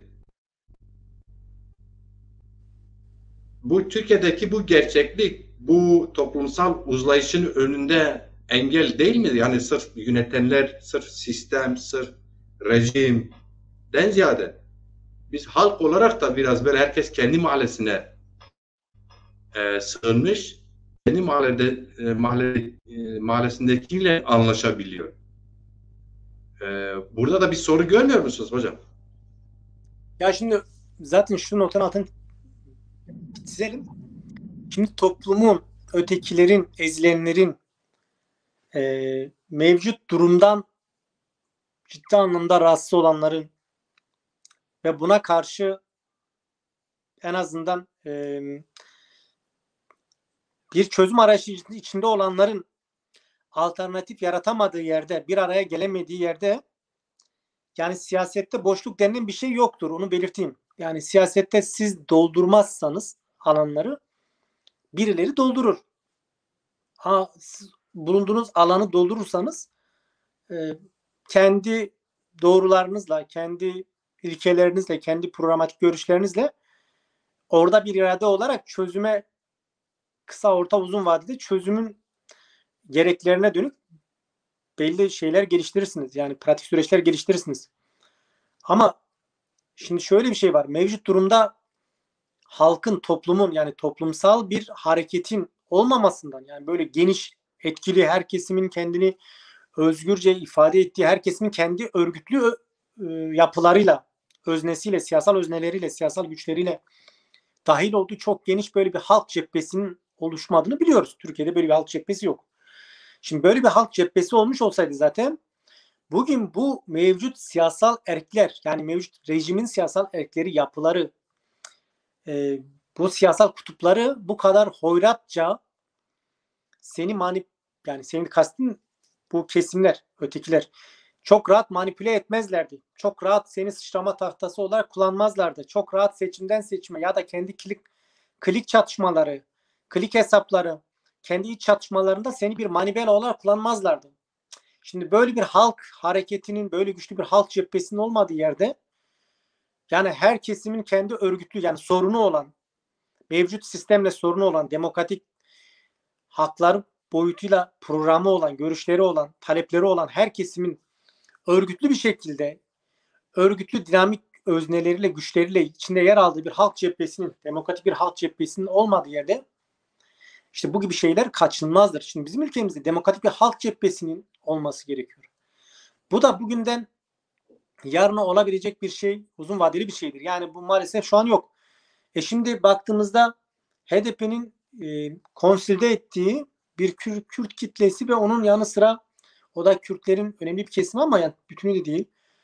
Baktığımızda onun yanı sıra işte şeyi var. Yani sosyalist, irili ufaklı güçler, devrimci yapılar var. Bunlar da ne kadar şey yapabiliyor? Bunların gücü nedir, şeysi nedir, etkisi nedir?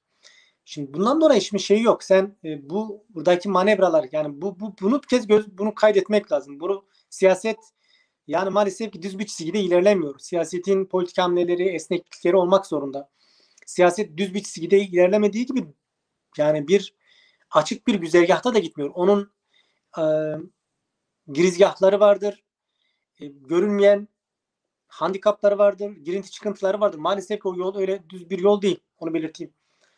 Dolayısıyla sen her şeye karşı açık ve son derece esnek bir yapıda olman gerekiyor. Ama bu sorunuzun cevabı şurada yatıyor. Dediğim gibi yani bütün bu kesimlerin, mesela Zazaların, sizin de belirttiğiniz gibi Zazaların kendi siyasal örgütleriyle, kurumlarıyla örgütlü bir şekilde, yani tıpkı Kürtlerin şu anda mevcut örgütlüğü olduğu gibi örgütlü bir şekilde Zazaların ve diğer Lazların, Çerkezlerin, Alevilerin, işçi sınıfının, işte seküler kesimin, seküler laik kesiminin, işte kafatasçı milliyetçi kesimini ayrıştıralım. Seküler laik kesimin, işte kadınların, işte diğer cinsel kimliklerinin, yönelimleri ve benzerinin, toplumun çok çok geniş kesimi var. Çok geniş bir kesimi. Bunların dahil olduğu bir demokratik cephenin, yani halk cephesinin oluşması gerekiyor. Yani Türkiye'de böyle şu anda böyle bir demokratik halk cephesi yok. Böyle bir demokratik halk cephesi, bunların bileşeni oldu, bunların kurucusu oldu, bunların paydaşı oldu. Bir demokratik halk cephesi bu bahsettiğiniz alternatif bir şeyi yaratabilirdi. Ama onun dışında yani yeni bir şey yaratılabilirdi. Bir toplumsal dönüşümde yaratabilirdi. Fakat onun dışında şu anda mevcutta bu yapılar var. Ve bu yapılar da egemen sınıfların, mevcut rejimin statükosunu muhafaza eden, ya bu krizler, bu çelişkiler, bu yaşanan durumların aslında sistemden kaynaklandığını bilip de bunu köklü çözmek istemeyen yapıların muhatap bunlar. Bunlarla muhatap olmak durumunda kalıyorsun. Şimdi karşında baktığında AKP çıkış itibariyle 2000'lerin başında çıkış itibariyle baktığımızda nasıldı? Ne amaçla geldi? Ne sloganlarla geldi? Ne tür toplumsal programlara, projelerle geldi? Netice ne oldu? Nereye evrildi? Şimdi AKP'yi ya da o gerici, kökten dinci ve ırkçı cepheyi, yani o iktidar cephesini kuşkusuz orada tutmamak lazım. Onu, yani bugün toplumun içine sürüklediği duruma bakar mısın? Tarihin hiçbir döneminde insanların bu kadar kendi aralarında konuşmaktan bile çekindikleri, yani iki insanın bir arada konuşmaktan çekindiği, korktuğu, kendi evinde konuşmaktan korktuğu, kendi düşüncesini açık bir şekilde yani normal, makul düşüncesini bile ifade edemediği hiçbir dönem yoktu. Yani yok, rast gelemezsin. 12 Eylül'de bile böyle bu kadar böyle yoğun faşizm bir şey olmasına rağmen böyle bir durum olmadı. İnsanlar slogan atabiliyordu. En azından insanlar şey yapabiliyordu. Sokakta normalde konuşabiliyorlardı. Yani böylesi bir şey yok. Şimdi baktığımızda böylesi bu durumda bu gerici, kökten dinci ve ırkçı faşist cephe gitmeli bir kez. Ama bunun alternatifi şu değil, kesinlikle değil. Millet İttifakı mevcut statükonun devamlılığını sağlayacak Millet İttifakı değildir. Fakat elde bu gerçeklik var. Burada toplumsal, yani HDP ve bileşenleri, onun dışında diğer işte Sol Parti ve TKP'nin oluşturduğu cephe, diğer bunların toplamında, bunların ortaklaşıp yani dinamik bir toplumsal cephe oluşturabilseler, yani etkili bir cephe oluşturabilseler, alternatif cephe oluşturabilseler bir basınç, yani bir baskı aygıtı yaratılabilir. Toplumsal baskı aygıtı. Ama burada dediğim gibi yani mesele şu. Yani Zazaların kesinlikle bu Zazalar değil. Zazalar kendi örgütlü yapılarıyla, örgütlü güçleriyle, yani siyasal partileriyle, kurumlarıyla burada demokratik arenada, bu siyasal arenada kendini var edebilirlerse çözüm geliştirilebilir, çözüm gelişebilir. Yani yoksa hiçbir, yani tarihte isteyebilirsiniz. Tarihte hiçbir hak, hiçbir demokratik hak, yani bu emek temelli olsun ya da hukuksal olsun, yani fark etmiyor. Bu hiçbir demokratik hak, hiçbir demokratik kazanım, hiçbir toplumsal hak, hiçbir toplumsal kazanım yani mücadelesiz, bedelsiz, emeksiz elde edilmemiştir. Birileri onu size bahşetmez. Yani Zazalar yerinde durarak kendi haklarını, kendi demokratik kazanımlarını, yani kendi haklarını demokratik kazanıma dönüştüremezler. Kendi demokratik haklarını kazanamazlar. Kendi dil haklarını, eğitim haklarını, temel insan hakları dahilinde olan toplumsal kolektif haklarını, anayasal haklarını, yurttaşlık haklarını kazanamazlar. Anayasa tam hak eşitliğine dayalı bir, işte Zaza'nın tam hak eşitliğine dayalı bir hukuk şeysini elde edemez. Yani bunun yerinde durarak bunu kazanamaz. Ya da bunu gidip AKP'sini, o MHP'sini, CHP'sine, HDP'sine, şuna buna giderek, yani kendini inkar ederek giderek de bunu kazanamaz. Kendisini inkar ederek başka bir siyasal yapıya yamanarak bunu kazanamaz. Zaza'nın kendisi olarak kendi kurumlarıyla örgütlenerek bunu ancak demokratik arenada siyasal mücadelede kendini var ederek, kendi kurumları aracılığıyla var ederek bunu kazanabilir ancak. Hiçbir hak verilmez, alınır. Haklar alınmıştır. Yani haklar kazanılmıştır. Mücadele yoluyla kazanılmıştır. Mücadeleler sonucu kazanılmıştır. Dolayısıyla mücadele etmek gerekiyor. Ya kuşkusuz bugün Türkiye'de bugünkü demokratik kazanımlar, bugün en az asgari ölçüde bugüne kadar elde edilen demokratik kazanımlar da ağır bedeller, mücadeleler, özveriler, kayıplar pahasına, yani bedeller pahasına bunlar öyle egemen sınıfların yani durduk yere bahşettiği şeyler değil yani. Yani ötekilerin, işçi sınıfının, ezilenlerin, yoksulların mücadeleleri ve bedelleri pahasına kazanmış. Bugün Kürtler eğer bugün bir siyasal yapıya, bir partiye, bir iradeye sahiplerse bunun verdikleri ağır bedeller, verdikleri mücadeleler sonucu kazanmışlar. Yani durdukları yerde kazanmadılar yani. Keza Zazalar gidip yıllarca Kürtlerle birlikte mücadele verdiler. Diğer yapılarla mücadele verdiler ama kendileri olarak değil. Kendileri adına değil. Yani kendi reddiyesi üzerine gidip o yapılarda yer aldılar. Kendi reddiyesine gitmemeleri gerekiyor. Kendi alternatifleriyle, kendi demokratik devrimci örgütleriyle, partileriyle, yenilikçi, gerçekten devrimci demokratik partileriyle ancak bunu yapabilir. Kendi toplumuna bütün kesimlerini kucaklayarak kendi halkının dil sorununu, kimlik sorununu, kültür sorununu, ekonomik sorunlarını, sosyal sorunlarını programatikleştirip belli bir programatik çerçeveye kazandırıp bunu demokratik mekanizmalarla, yollarla, araçlarla, toplumsal örgütlenme araçlarla, basınç araçlarla, baskı araçlarıyla bunu harekete geçirerek kazanabilirler ancak. Başka yok yani. Bunun başka bir çözümü yok. Evet hocam. Çok güzel toparladınız. Evet, çok güzel toparladınız. İnsanlık tarihinden bugüne, bu yana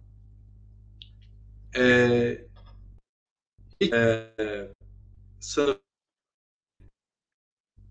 güçsüze gereken hakkını tanımamıştı, vermemişti. Dolayısıyla öncelikle güç olmak zorunda. Yani hak talep edenler önce güç olmak zorunda. Yani güçlü olmak zorundalar.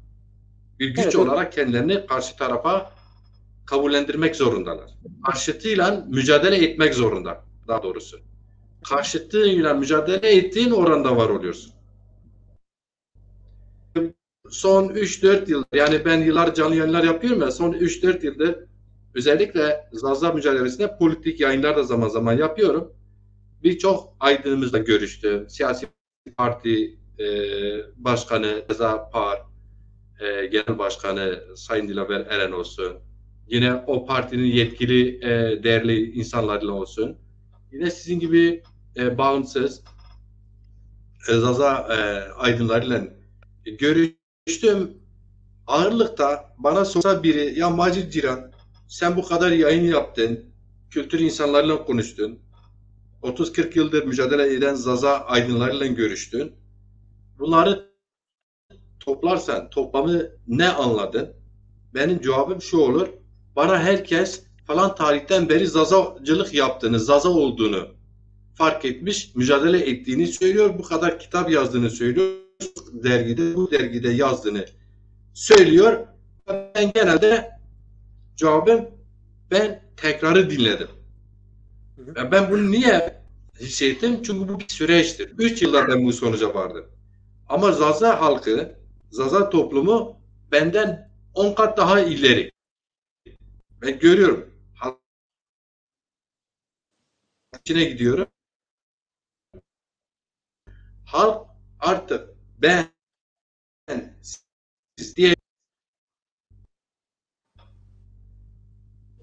evet, halk yani bizden daha ileri olduğunu gördü. Sesim geliyorsa, geçmişten şu kadar yıldır falan kesten buraya kadar kim ne yaptı değil. Acil, dilim yok olmakta. Dilimi konuşamıyorum artık. Evde de konuşamıyorum. Çocuğuma laf geçiremiyorum. Çocuğum konuşmuyor. Dışarısı egemen kültür, evin içi egemen kültür. Ne yapıyorsanız yapın. Evet, kitap yazın, şiirler yazın, hikayeler yazın, romanları yazın, ama bunları okuyanların sayısı artık ortada yok. Orta pazarı kalmadı. Siyasi olarak, örgütsel olarak güçlenin. Bu hakları karşı tarafa demokratik bir şekilde önce kabullendirin. Bunun da araçları var. Halk diyor bunu. Siyasi, başta siyasi parti. Bunun güçlenmesi lazım. Halkın talebi bu. Zaza halkının talebi bu. Benim talebim değil. Eğer ki samimi söylüyorum. Tabii talebim var. Halkta bu gelişmeyi görmesem, şu beklentiyi görmesem, inan ki bende de heyecan olmaz. Halkta öyle bir heyecan var. Halk istiyor ki artık onun derneği onun adına daha büyük çalışsın. Daha geniş kitlelere ulaşsın. Onun siyasi partisi bir an önce örgütlensin. Onun aydınlar bir an önce bireysel hesaplaşmalarını bir kenara bırakıp bir heyet oluştursun. Zaza hareketini, Zaza dil, kültür ve kimlik mücadelesini Zazalar adına hem dünya hem Türkiye kamuoyuna güçlü bir şekilde, güçlü bir sesle duyursun istiyorum. Dolayısıyla bu talep bana öyle geliyor ki, korkuyorum ki 3-4 yıl içinde bu talep karşılanmadan büyük bir moralsizlik halkta karşını bulur, açık. Bakınız, bugün ben takip ettiğim kadarıyla belki yüzlerce sosyal medya grubu var. Ya adı Zaza Ocakları'dır, ya adı Grubu Zazayan'dır, ya adı Zaza Tarihi'dir, ya adı bilmem Zaza Kültürü'dür, ya adı Zaza Hikaye'dir, ya adı vesaire, say bitmez ne kadar Zazaca adlar varsa takmışlar. Yüzlerce sosyal medya platformları var. Orada en az beğeni alan artık Zazalar üzerine yazılan yazılarla Zazaca paylaşılan güzel şarkılar ve hikayelerdir. Dolayısıyla niye? İlk başta böyle büyük bir heyecan vardı. Giderek insanlar bazı şeyleri tekrar olduğunu görüyor. Yeni bir şey görmek istiyor. Onu görmüyor. Ve kendini bırakıyor. Belki de bu sebepten dolayı. İnsanlar AKP'li ise kendi yerini kaybetmek istemiyor. Orada çıkarı varsa. HDP'li ise ya Bunlardan bir şey çıkmaz. En iyisi ben burada bir şeyler var. Muhatap alınıyor. Misal yani kendi konumunu değiştirmiyor. Herkes devrim aydın sorumluluk sahibi olmayabilir. İyi Partili bir zaza varsa ya İyi Parti o da gelişiyor, büyüyor. Ben burada kendi aile çıkarlarımı en azından korurum deyip yerini korumaya çalışıyor. Dolayısıyla zazalar da şöyle bir şey çıktı hocam. Ben takip ettim bazı gruplarda da ben yöneticiyim. Ya arkadaşlar yönetim grubu içinde 5-6 kişi de 10 kişi diyor siyaset yapmayalım. Yok kardeşim sen Zaza sosyal medyasını kurmuşsun. Ben Zaza'yım demiş zaten siyaset yapıyor. Neden korkuyorsun? İşte ben yani şunu demek istiyorlar aslında. Ben HDP'liyim. Beni öyle kabul. Ben orada kalayım. Burada hep siyaset yapmayalım. Nasıl parti siyaset yapıyor. Ben işte atıyorum Milli Samet Teyir alıyorum. Saadet Partisi'nde Zaza'yım ama e, yani bir siyaset yaparsak sorgulanırız. Siz beni Zaza hareketine davet etmiş olursunuz dolayısıyla. Ya da böyle bir sorumluluğum gelişir mantığı var. Aslında orada siyaset yapıyor. Kendi yeri, bireysel yerini korumak için burada siyaset yapmayalım derken aslında farkında olmadan siyaset yapıyor. İşte bunun önüne geçebilmek için siyasi önderlik mutlaka rolünü oynaması lazım. Bu da aydınlarla olur. Bunu tek başına Dezapar'ın genel başkanına yüklesek altına kalkmaz. Bu tek başına herhangi bir dernek altında kalkmaz. Dolayısıyla aydınlar bu işe el atmalı. Aydınlar evet şiir yazsınlar, hikaye yazsınlar, apolitik şeyler genelde yazılıyor. Yazsınlar ama Zazaca'yı artık lütfen siyasi Zazaca'yı da yazın. Yani siyasetlerinizi Zazaca yazın. Nasıl şiirinizi Zazaca yazıyorsunuz? Siyasetlerinizi de Zazaca yazın artık. Zamanı gelmiş geçiyor. Biz siyasetimizi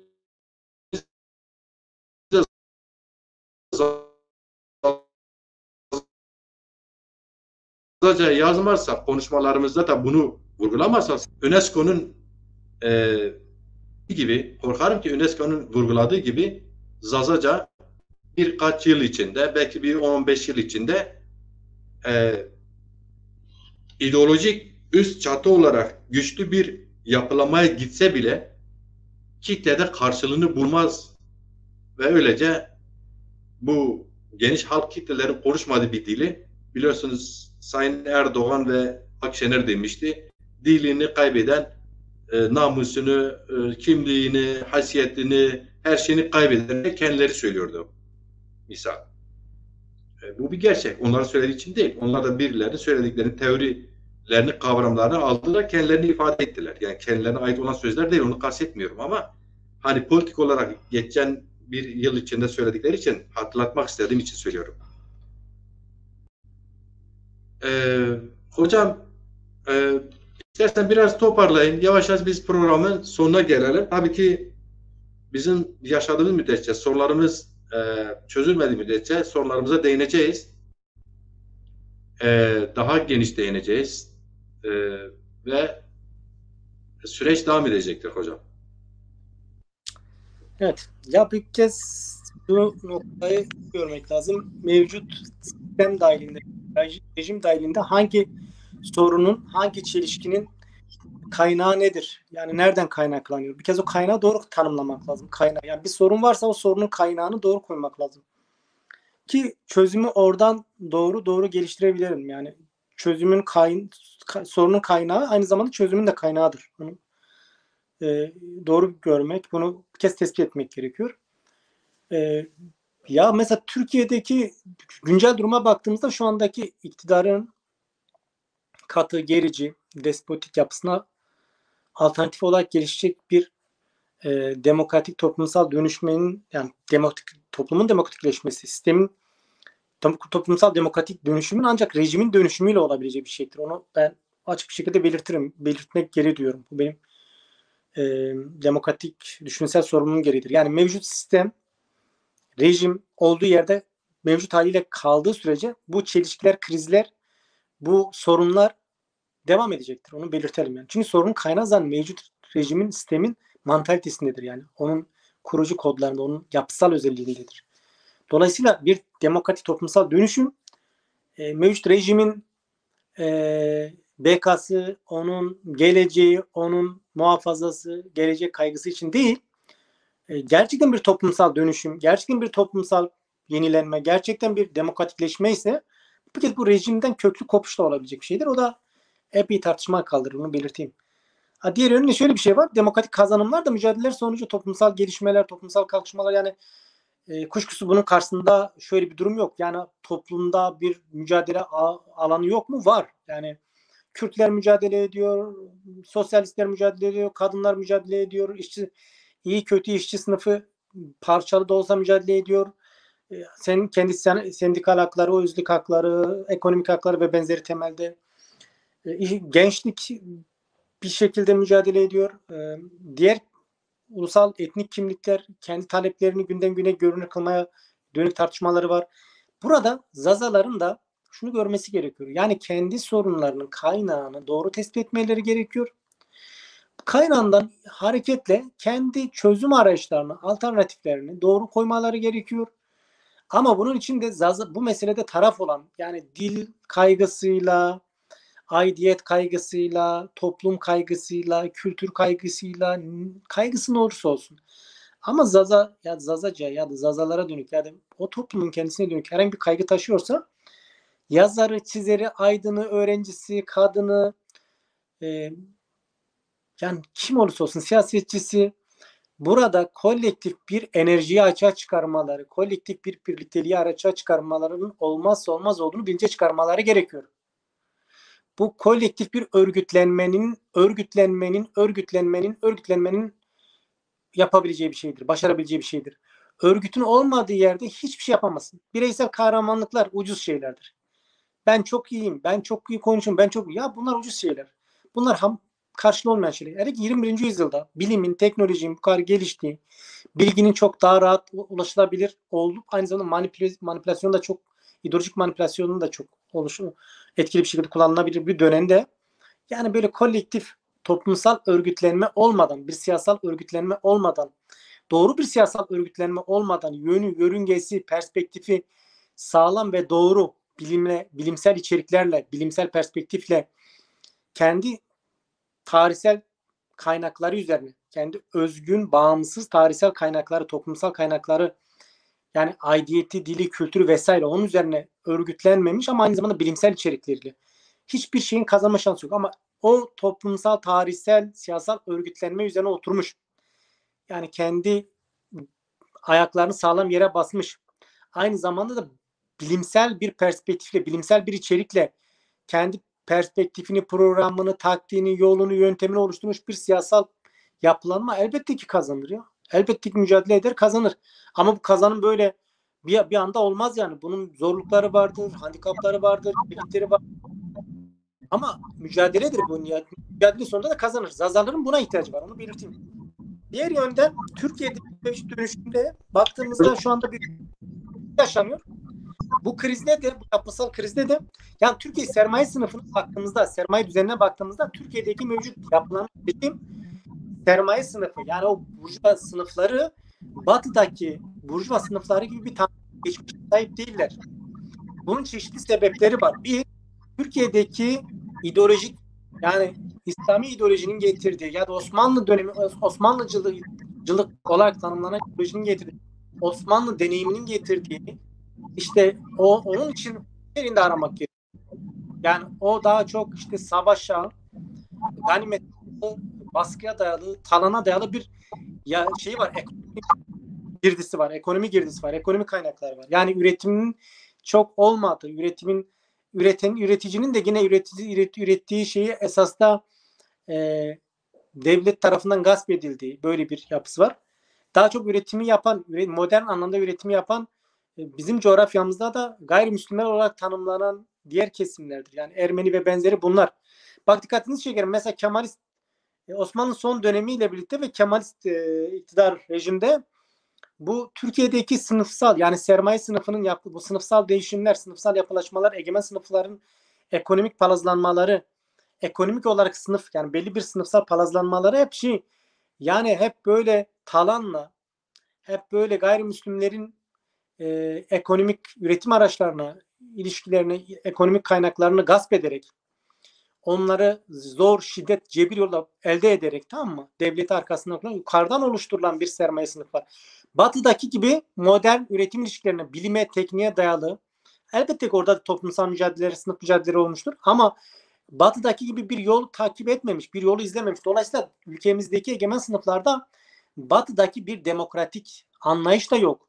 Bir demokratik yapılan, normal bir sınıfsal yapılanma olmadığı için, demokratik bir süreçten böyle bir sermaye sınıfı oluşmadığı için bizdeki sermaye sınıflarının kendine özgü yapıları var.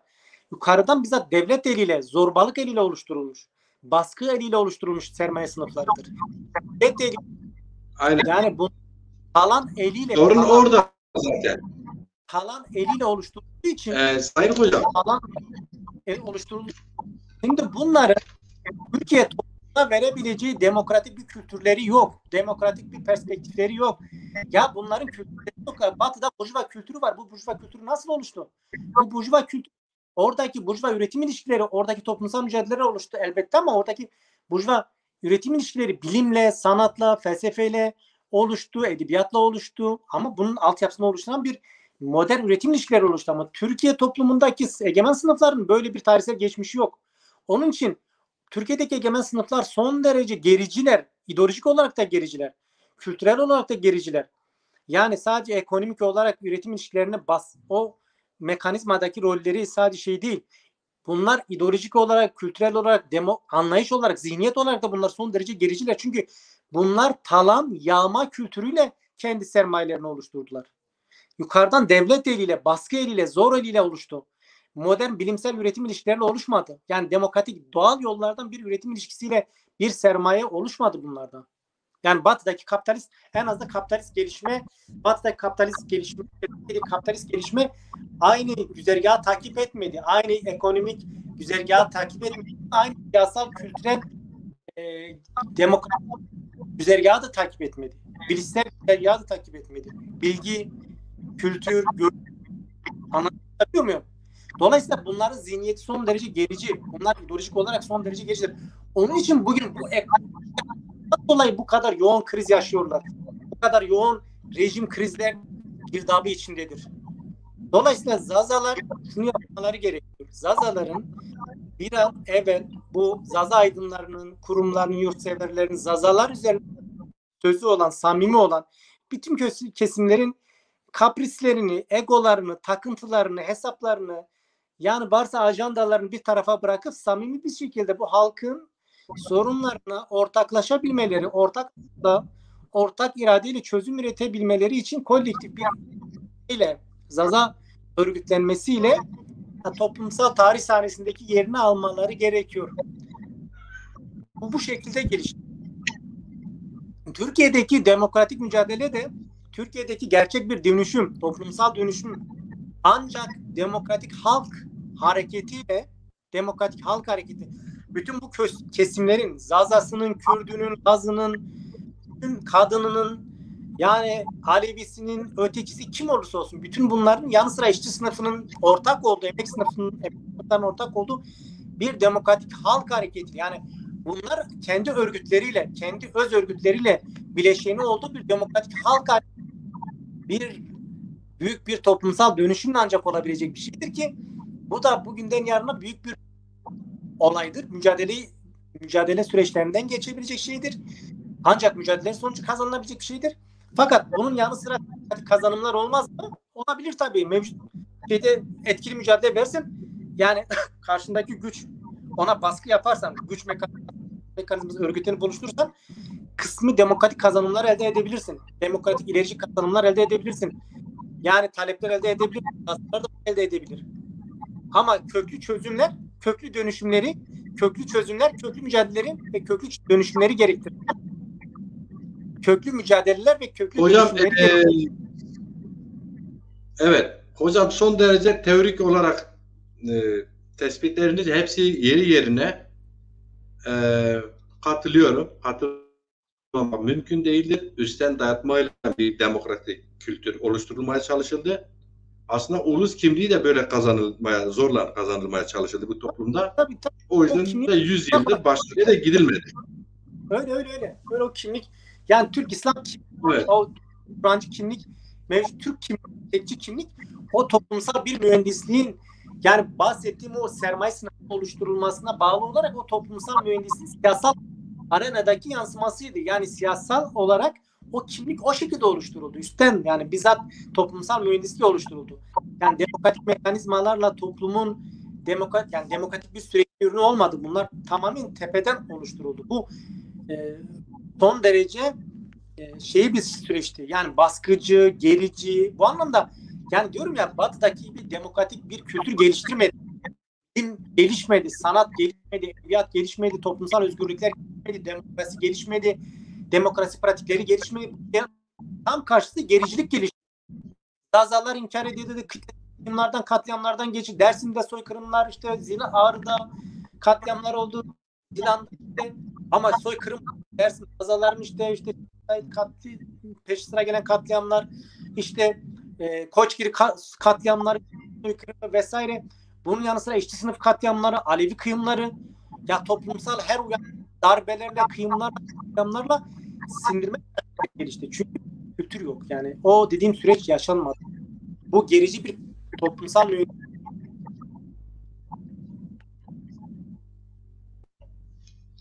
Evet hocam, izninizle biz yaklaşık 2 saatte yakın oldu. Bir 5-10 dakika sonra 2 saatimizi doldurduk.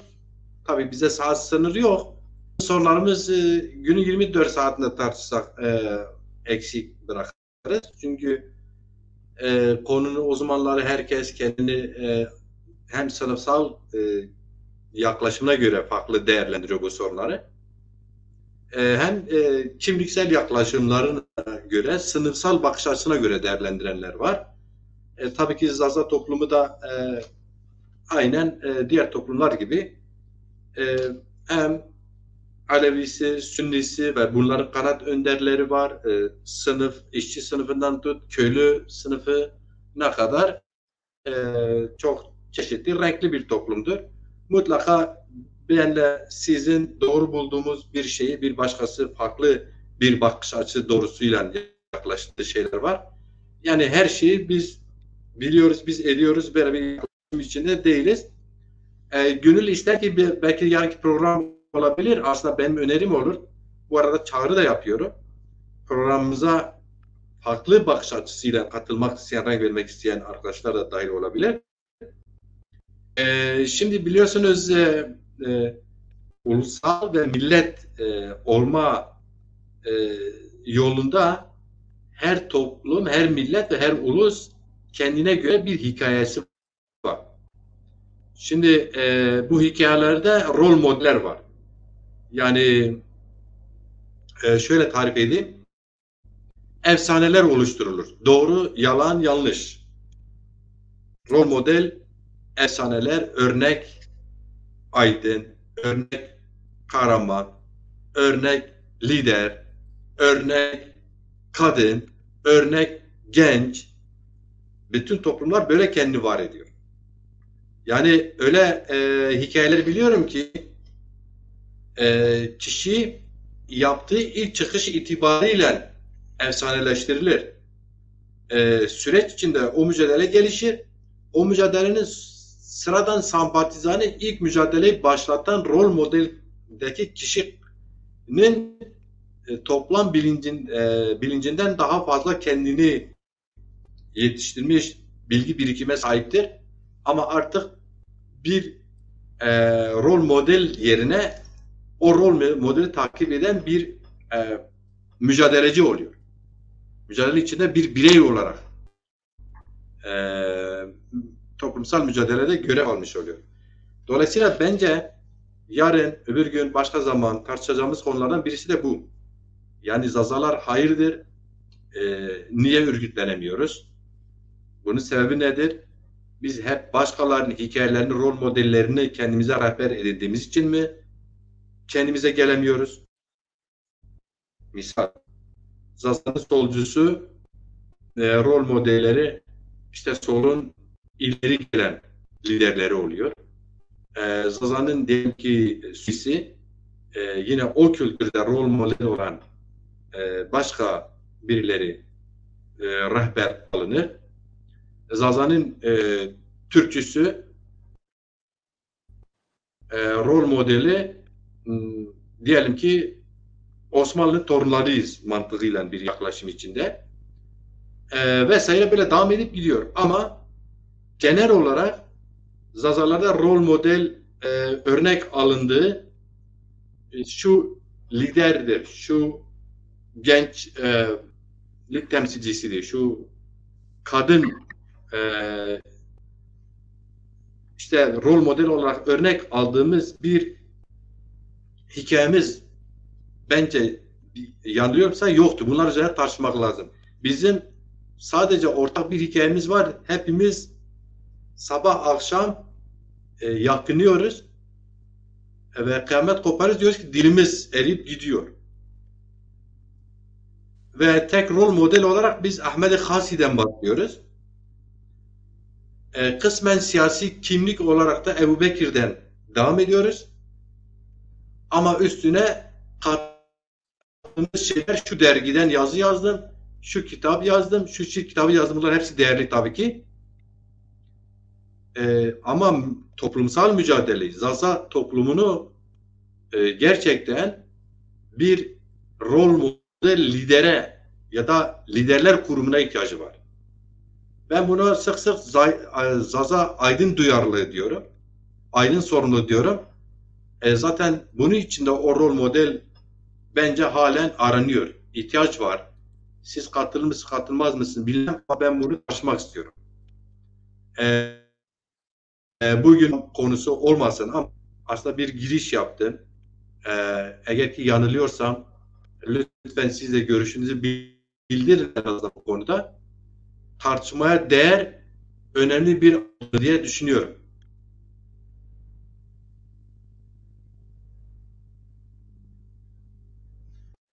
Sesim geldi mi hocam? Bilmiyorum, formüle edebildim mi? Teorik olarak, pratik olarak da böyle Zaza toplumunda rol model kişiliklere ihtiyaç var diye düşünüyorum. Bütün toplumlar böyle kendi var. İşçi sınıfının rol modeli, işçi sınıfının önderidir. Milletlerin rol modelleri, milli duygularıyla hem dili, hem kültürü, hem geçmişine sıkı sıkıya bağlı milli liderler, kadrolar var. Kadındaki rol model gene mücadeleci kadın, emekçi, dili ve kültürüne düşkün, emeğiyle ortaya çıkmış bir gruba ya da bir sınıfa ya da bir toplumsal kesime rol model olarak önderlik yapmış. Kadın. Gençler keza öyle. Sanat da öyle. Misal ben mesela çok iyi bilirim ki Kürt hareketi mücadele süreci içerisinde Sayın Mesut Berzani, Malabsa Berzani'den ziyade, Kadı Muhammed'den ziyade o hani çok basın yayının özgür olmadığı, kapalı bir toplumun olduğu bir gerçeği göz önüne getirse o süreci bilmem diğer parti liderlerinden ziyade şıvanperver mesela, yani Kürt deyince şıvanperver, lideri deyince şıvanperver bir rol modeldi bir dönem. Ama Kürt siyasi hareketin rol modelleri Kao Hersinkar'dan başlar, Ahmed-i Hani'den devam eder birlik ruhu oluşturma efsanesi üzerinde. Vesaire bireysel belki binlerce kendilerine bir kahramanlar ordusu olarak üzerinde yoğunlaşıyor, var oluyorlar. Ama Zazalarda bu henüz oluşmadı. Belki bundan sebeple mi bu kadar örgütlenemememizin, bir araya gelemememizin, ortak o ruha sahip olmamızın sebeplerinden biri olabilir mi diye siz de müsaitseniz yarın bir başka arkadaşa bularak gündemimizi kendimizi oluşturalım. Yani ben daha çok onu çok önemsiyorum. Tabii ki Türkiye'nin gündemini tartışacağız, seçimleri tartışacağız, işte hangi ittifakın tavrı gerek depremlere, gerek Zazalara, gerek Kürtlere, gerek ötekilere yaklaşımını nedir onu tabii ki tartışacağız. Ama bir de kendimizin gündem, o kendimizi tartışacağımız gündemimiz bunun içinde esastır diye düşünüyorum.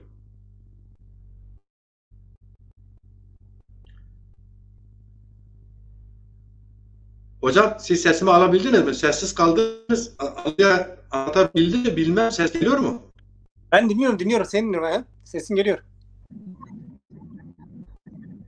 Ya Ne diyorsunuz? Biz bugün programı olarak toparla. Bu yeni öneriler üzerinde önereceğin tartışmacı kişi de önerebilirsiniz. Ben de bulabilirim. Bu Zaza toplumsal gerçekliği ve mücadele gerçeğini tartışacağımız rol modeller üzerine. Rol modellerimiz var mı? Varsa kimdir? Ne kadardır? Örnektir?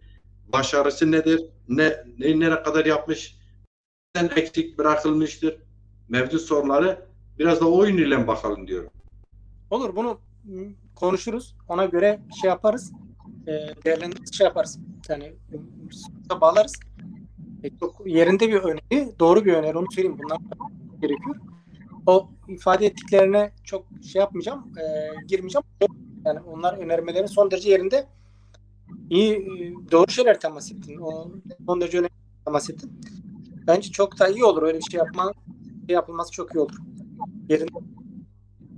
Katılıyorum yani. Bence bu anlamda bir şey yapabiliriz. Şimdi hocam şöyle bir gerçek var. Ondan kendimizi böyle tartışmayarak, gündemimize almayarak, doğrusunu, yanlışını, eksiğini tartışmayarak şey edemeyiz yani. Gerçeği ortaya çıkaramayız. Mesela 40 yıllık bir Zaza şeyi var, mücadelesi var. Herkes bakıyorum bu son 3 yılda ilk ben başlattım. İlk başlardan beri ben varım. Ama rol model olarak burada aslında öteki varsa iyi, yani rol model varsa bir değerimiz, o değeri de gözden düşürme amacı taşıyor. Egoist bir yaklaşım var. Dolayısıyla bunu iyi tartışmamız lazım. Evet, katılıyorum sana. Madem hani herkes vano yemek goçen amına da.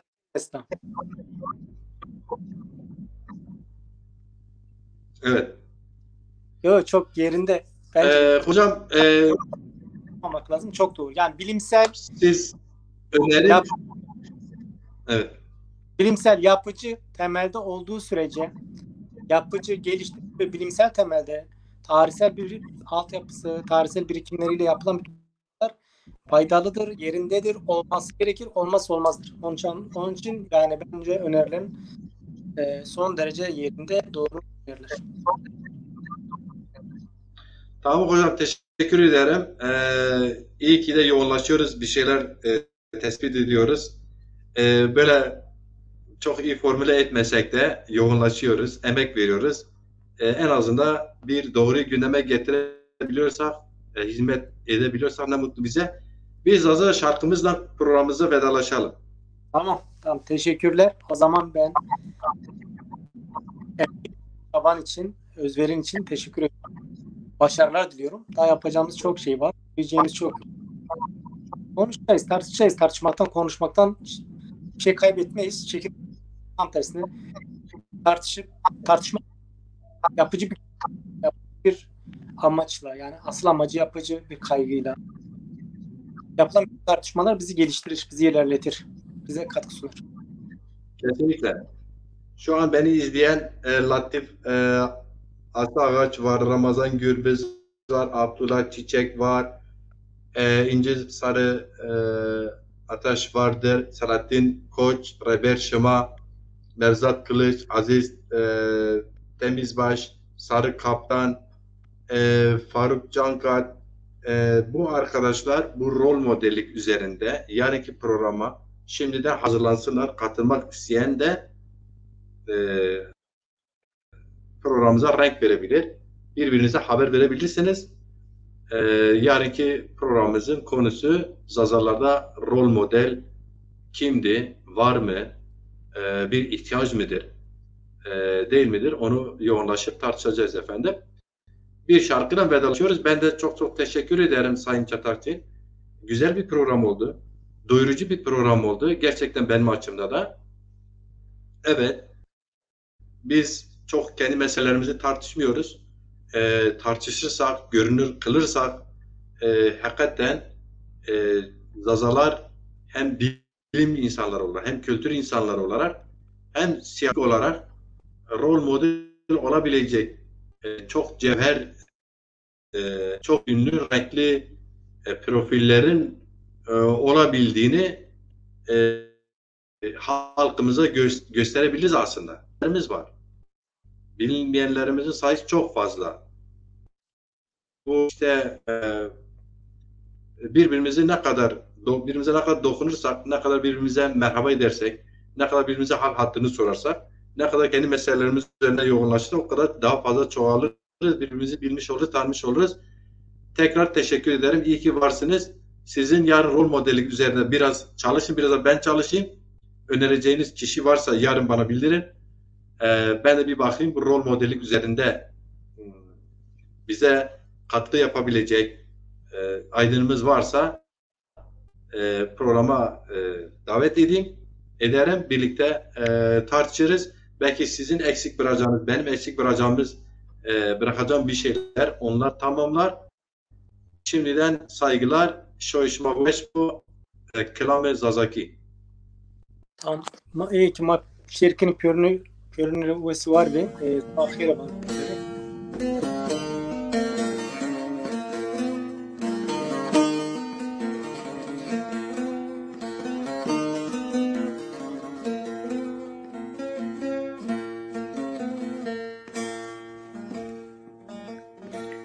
Kena dersin cumhuri şahat ve soreyla dina do tema çere ve soreyla tekişona aşme ver bena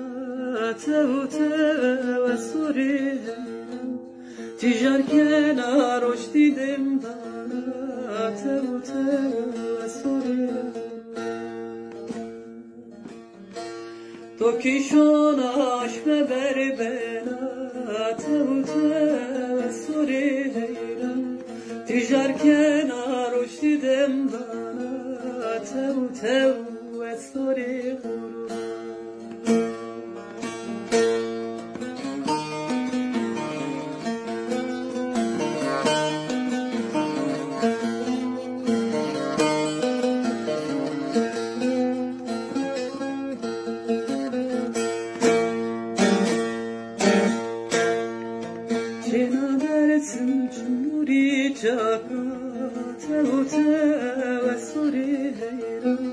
Kurmanciye tori dendara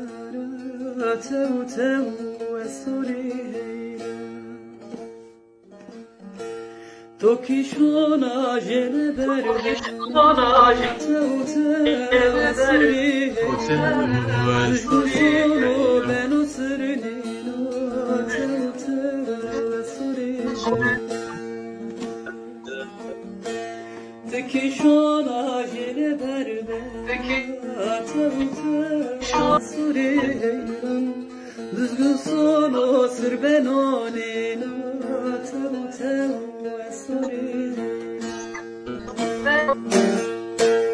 Tekişona jene berbe soreyla Düzgün sonu sır ben onina ve soreyla